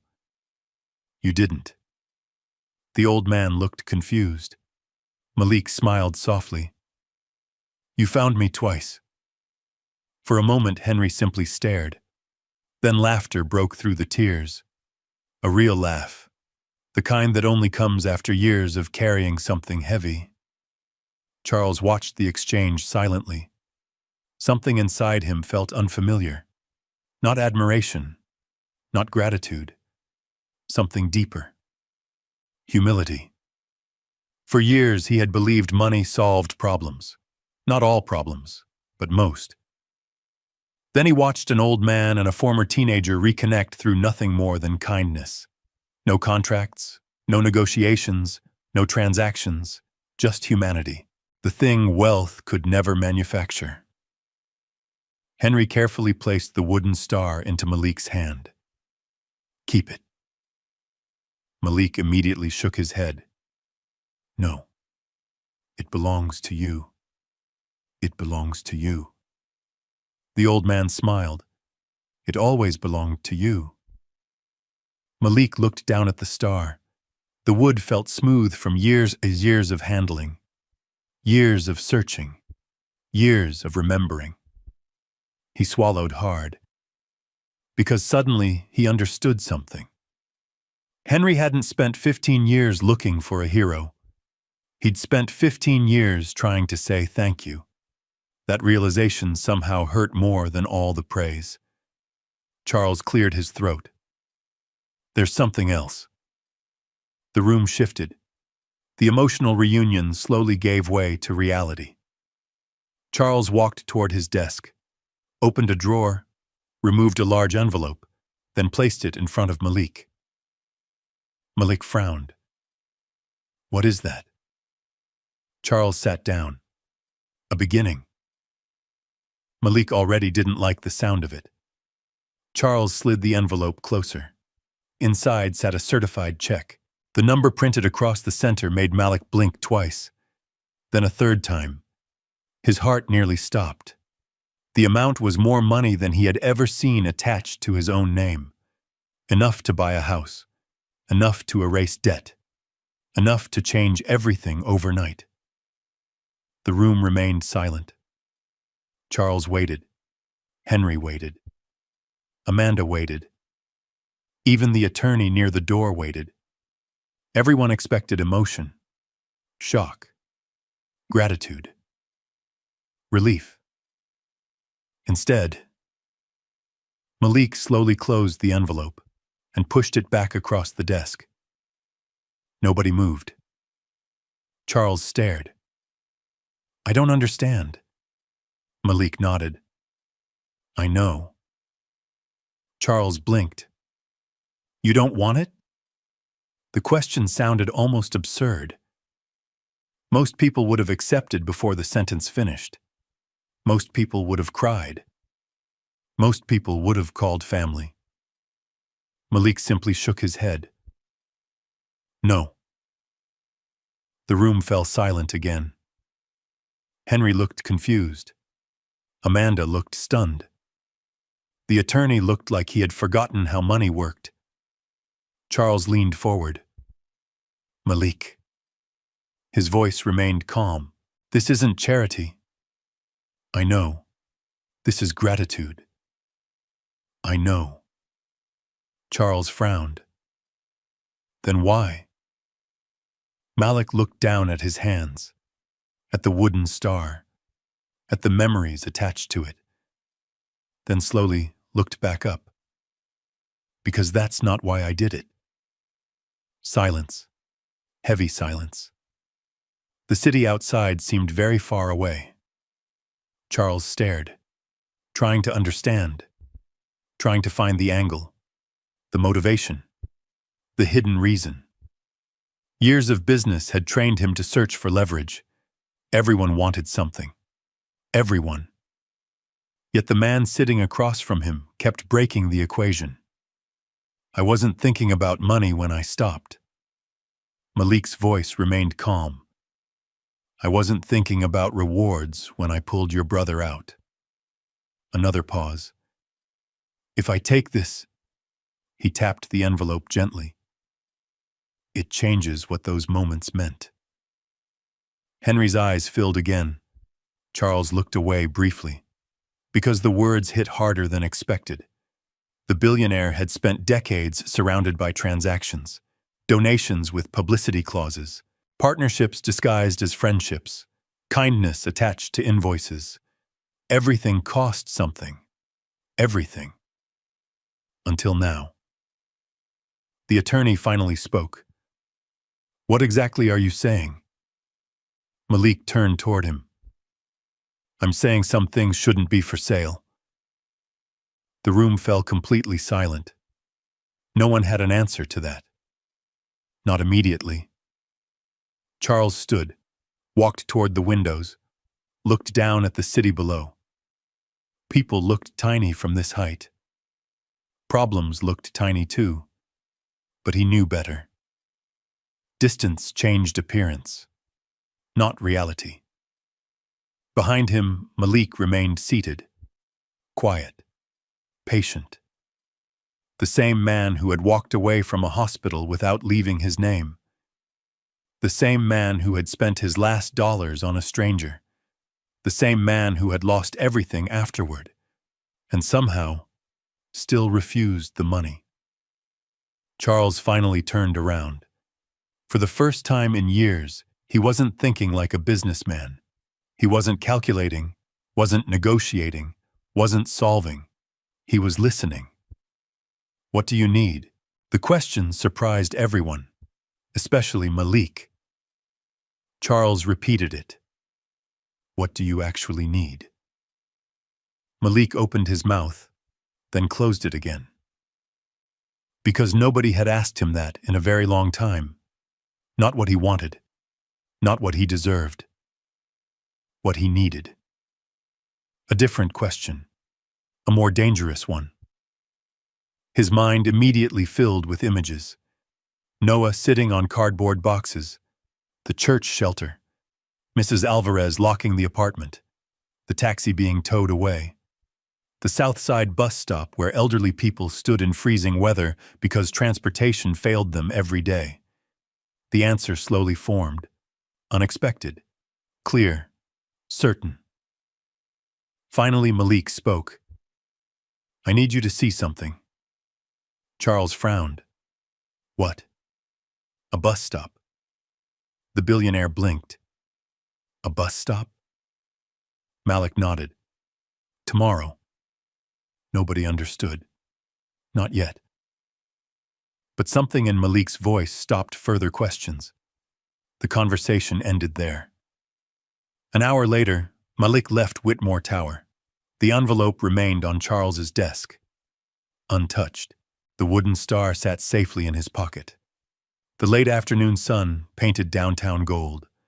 For the first time in days, he felt lighter. Not because his problems were solved. They weren't. He still had no apartment, no taxi, no income, no plan. Yet somehow he felt lighter, because a debt he never knew existed had finally been paid, not with money, with gratitude. Across the city, Charles remained standing by the office window long after everyone left. The envelope sat unopened. The check still inside. Worth a fortune. Worth absolutely nothing. At least to Malik. Henry slowly approached beside him. Neither spoke for a while. The skyline glowed beneath the setting sun. Finally, Henry smiled. "I told you." Charles glanced toward him. "Told me what?" The old man chuckled. "Some people help because it's who they are." Charles looked down at the streets below, at thousands of strangers moving through the city. Then thought about the taxi driver, the shelter, the wooden star, the refused fortune, the impossible integrity. For years he had believed generosity always came with a hidden invoice.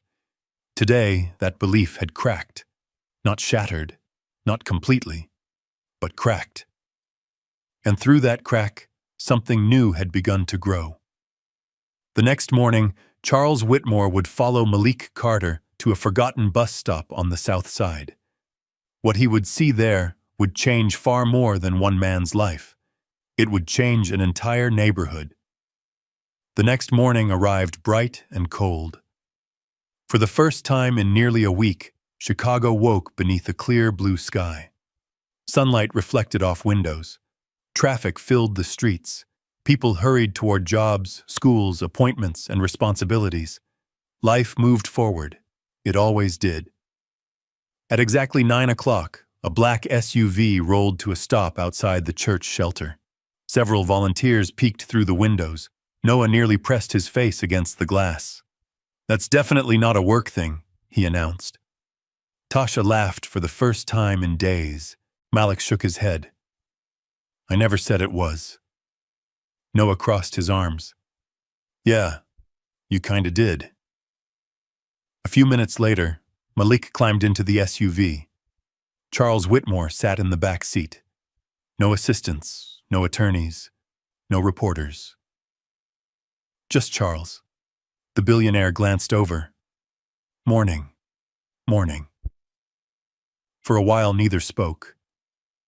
The city passed outside the windows. Downtown slowly disappeared behind them. Glass towers gave way to older buildings. Then older buildings gave way to neighborhoods that rarely appeared on postcards. Charles finally broke the silence. "Where are we going?" "You'll see." The answer sounded familiar. Charles almost smiled. An hour earlier, he would have found the mystery irritating. Today, he simply waited. The SUV eventually turned onto the south side, past aging apartment buildings, past closed storefronts, past streets that seemed forgotten by people with power. Finally, Malik pointed.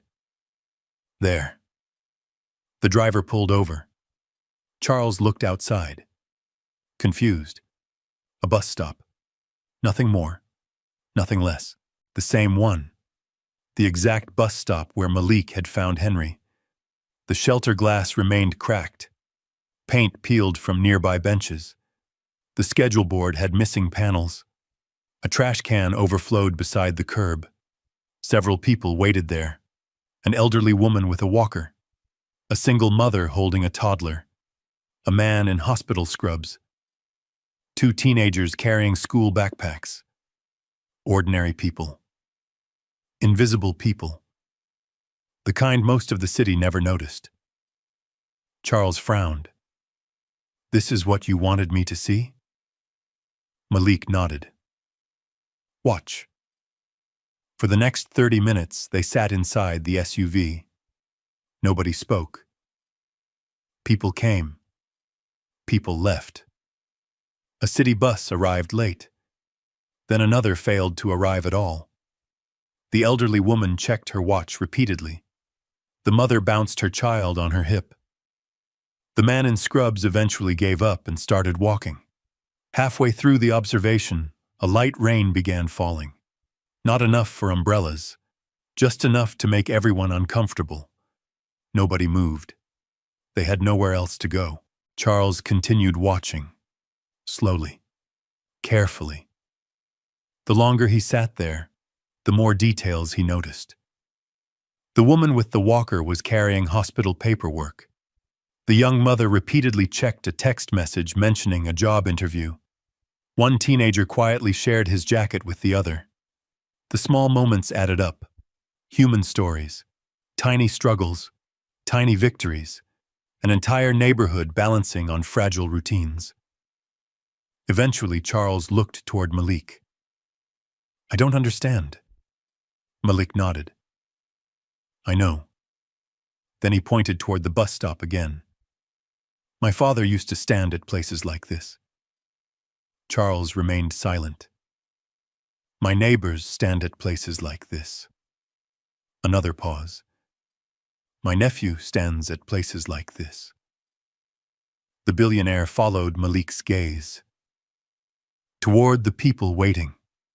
Toward the people enduring. Toward the people nobody photographed. Malik continued. "When my dad died, it took an ambulance too long to get there." Charles listened. "When people miss work around here because transportation fails," Malik looked away. "They lose jobs." The words landed quietly, but heavily. "When elderly people miss appointments, He pointed toward the woman with the walker. They get sicker. Charles watched the woman carefully now. Really watched. For the first time. When single moms miss interviews, Malik nodded toward the young woman holding the child. They fall further behind. The billionaire slowly understood. This wasn't about buses. Not really. It was about access, opportunity, dignity, the things money quietly purchased every day, the things millions of people lacked. Malik finally turned toward him. You offered to help me. Charles nodded. I did. I appreciate that. A pause. But I'm not the real problem. The billionaire stared, then looked back toward the bus stop. Suddenly the answer appeared. Not completely, but enough. The pieces began connecting. The church shelter, the taxi company, the eviction, the old man in the rain. Everything led back to one simple truth. People were stranded, not just physically, financially, socially, emotionally, systemically. And Malik wasn't asking for rescue. He was asking for infrastructure. Hope. A bridge. Charles sat quietly for a long time. Long enough for another bus to arrive late. Long enough for the elderly woman to nearly miss it. Long enough for a volunteer from a nearby church to help her climb aboard. Finally, he asked, "What would you do?" Malik didn't hesitate, because he had already thought about it. Many times. For years. A transportation service. Charles looked at him. Like taxis? Not exactly. Malik shook his head. A community ride program. His voice grew stronger, more confident. The way people sounded when speaking about something they truly believed. Hospital appointments. He pointed toward the elderly woman. School transportation. Toward the teenagers. Job interviews. Toward the young mother. Senior citizens. Disabled residents. People trying to get somewhere important, but getting left behind. Charles listened carefully. The idea sounded simple, yet powerful. Malik continued. People don't need handouts. A pause. They need a ride. The words hit Charles harder than expected, because suddenly he understood why Malik rejected the check. The money would have solved one person's problem. This idea could solve hundreds, maybe thousands. The billionaire stared through the windshield, at the neighborhood, at the bus stop, at the possibility. And then something unexpected happened. He felt excited. Not the excitement of business, not the excitement of profit. Something rarer. Purpose. Hours later, they stood inside an empty warehouse near the south side, a former transportation depot, unused for years. Dust covered the floors. Old equipment sat forgotten in corners. Broken office furniture lined the walls. Most people would have seen a dead building. Malik saw potential. Charles saw it too. The billionaire slowly turned. You really thought this through? Malik smiled. Long bus rides give you time. Charles laughed. A real laugh. Then he looked around again. The warehouse. The location. The possibilities. Finally, he spoke. How many vehicles would it take? Malik blinked. What? To start. The question hung in the air. Heavy. Real. Charles wasn't brainstorming anymore. He was planning. Malik stared. For the first time all day, words failed him. The billionaire continued. 10? 20? 100 eventually? Malik laughed softly. Part disbelief, part hope. The dangerous kind. the kind people avoid after disappointment. Charles noticed and understood. So instead of promising anything, he simply extended his hand. "Let's build it." Silence. Then another voice interrupted. "I was hoping you'd say that." They turned. Henry Whitmore stood in the doorway, supported by a cane, smiling. The old man looked tired, but happy. Truly happy. Behind him stood Tasha, Noah, Amanda, even Reverend Thomas. Someone had arranged transportation. Somehow, everyone important had arrived. Noah immediately ran toward Malik.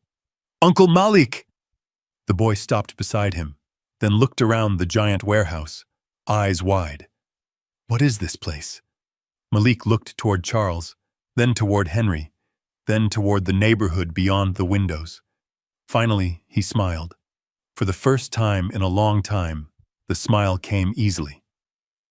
"I think," he said quietly, "it's a beginning." And though nobody realized it yet, the biggest gift Charles Whitmore planned to give Malik Carter still hadn't been revealed.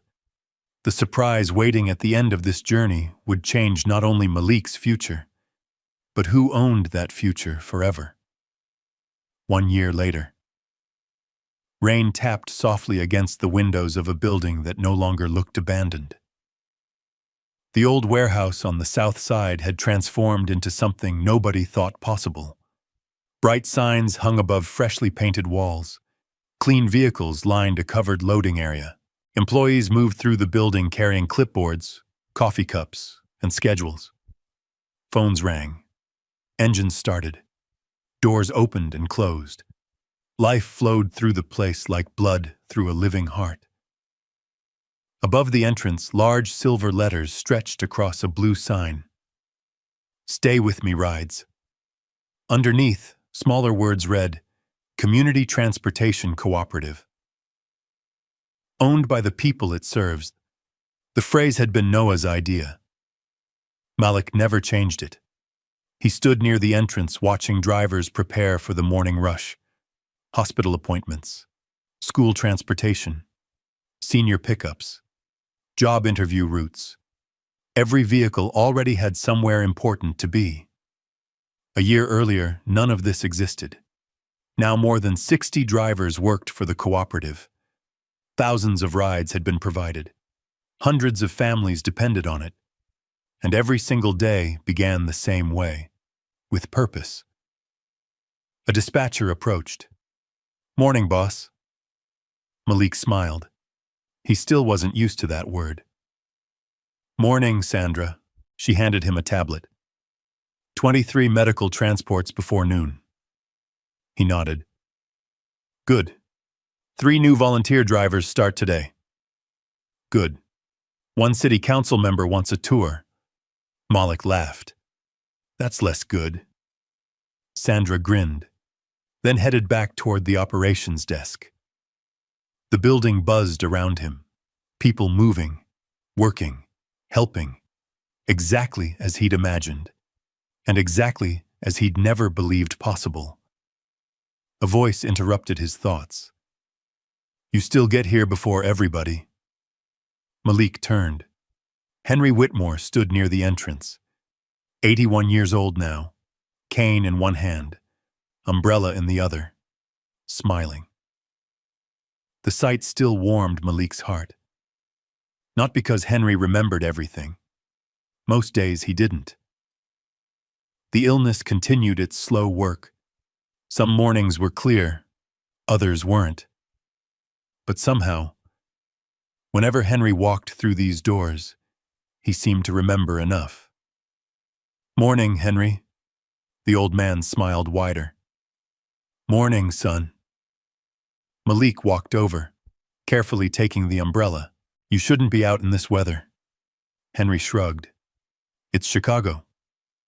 "Fair point." They laughed. For a while, they simply stood watching the drivers. The old man's eyes moved across the building, across the vehicles, across the people, across the evidence that kindness had multiplied. Finally, he spoke. You built this? Malik shook his head. No. He looked around. We built it. Henry nodded, because that answer sounded exactly right. Across the parking lot, another vehicle arrived.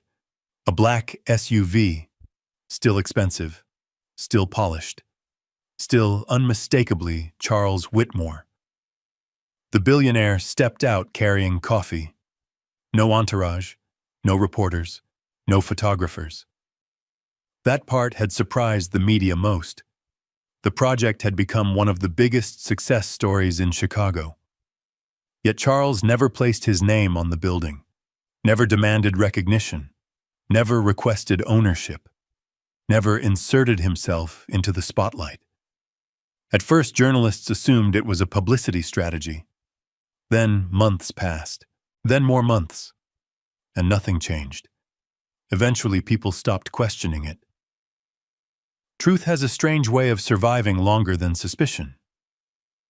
Charles approached, carrying 3 coffee cups. Morning. Morning.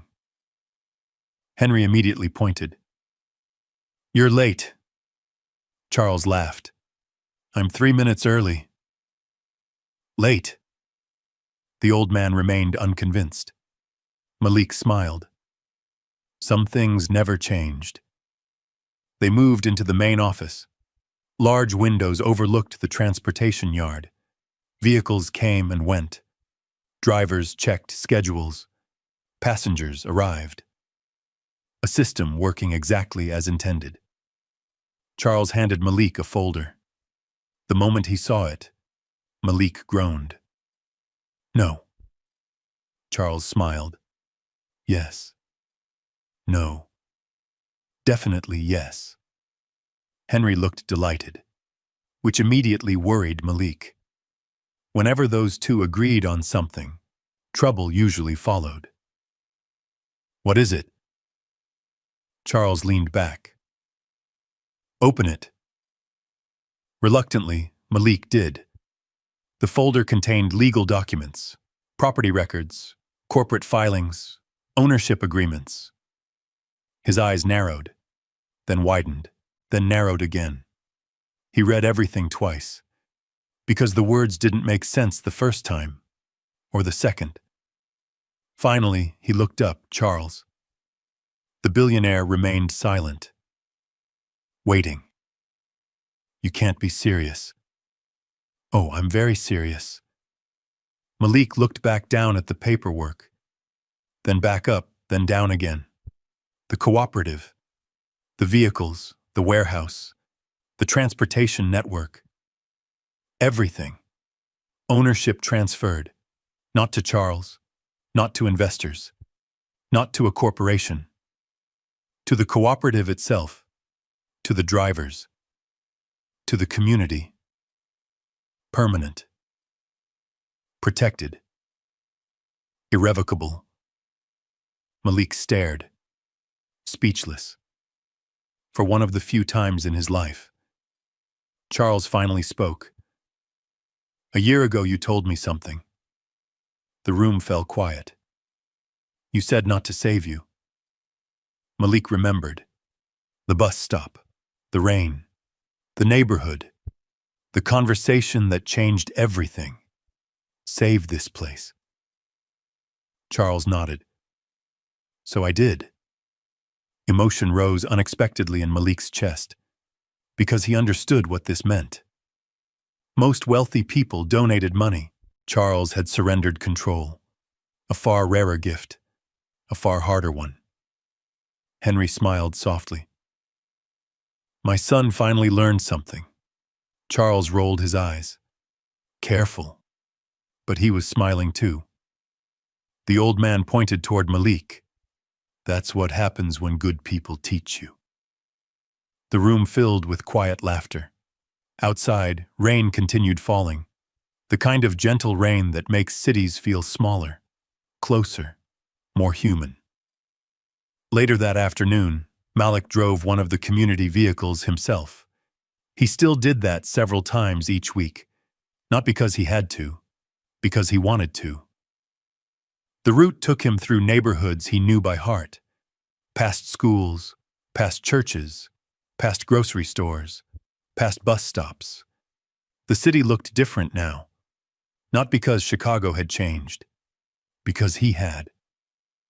At a red light, he glanced toward a familiar corner, a bus stop. Not the same one, but close. A young woman stood there holding a little girl beneath a broken umbrella. The child looked cold. The woman looked exhausted. Malik immediately recognized the expression. The math. The worry? The invisible weight. He pulled over. The woman looked confused as he opened the passenger door. "Ma'am?" She approached cautiously. "Yes? You headed somewhere important?" She laughed softly. "A job interview." The answer felt familiar. Very familiar. Rain tapped against the roof. Cars moved past. Life continued. The little girl shivered slightly. Without hesitation, Malik reached over and turned off the fare meter. The click sounded almost identical to the one from a year ago. The same sound. The same choice. The same heart. The woman looked concerned. "I don't have much money." Malik smiled. Neither Henry nor Charles nor the city could see him now. This moment belonged only to him. And somehow that made it perfect. "That's okay." The little girl climbed into the back seat. The woman followed, still uncertain, still surprised. Malik gently pulled away from the curb. Rain streaked across the windshield. The city glowed beyond it. Warm lights, wet pavement, endless possibilities. As they drove, the woman finally asked, "Why would you do this?" Malik glanced briefly into the rearview mirror. For a second he thought about the bus stop, the rain, the old man, the wooden star, the shelter, the warehouse, the cooperative, the thousands of lives touched by one decision. Then he smiled, a calm, genuine smile, because somebody once did it for me. The woman looked confused, but the little girl smiled, and somehow that felt enough.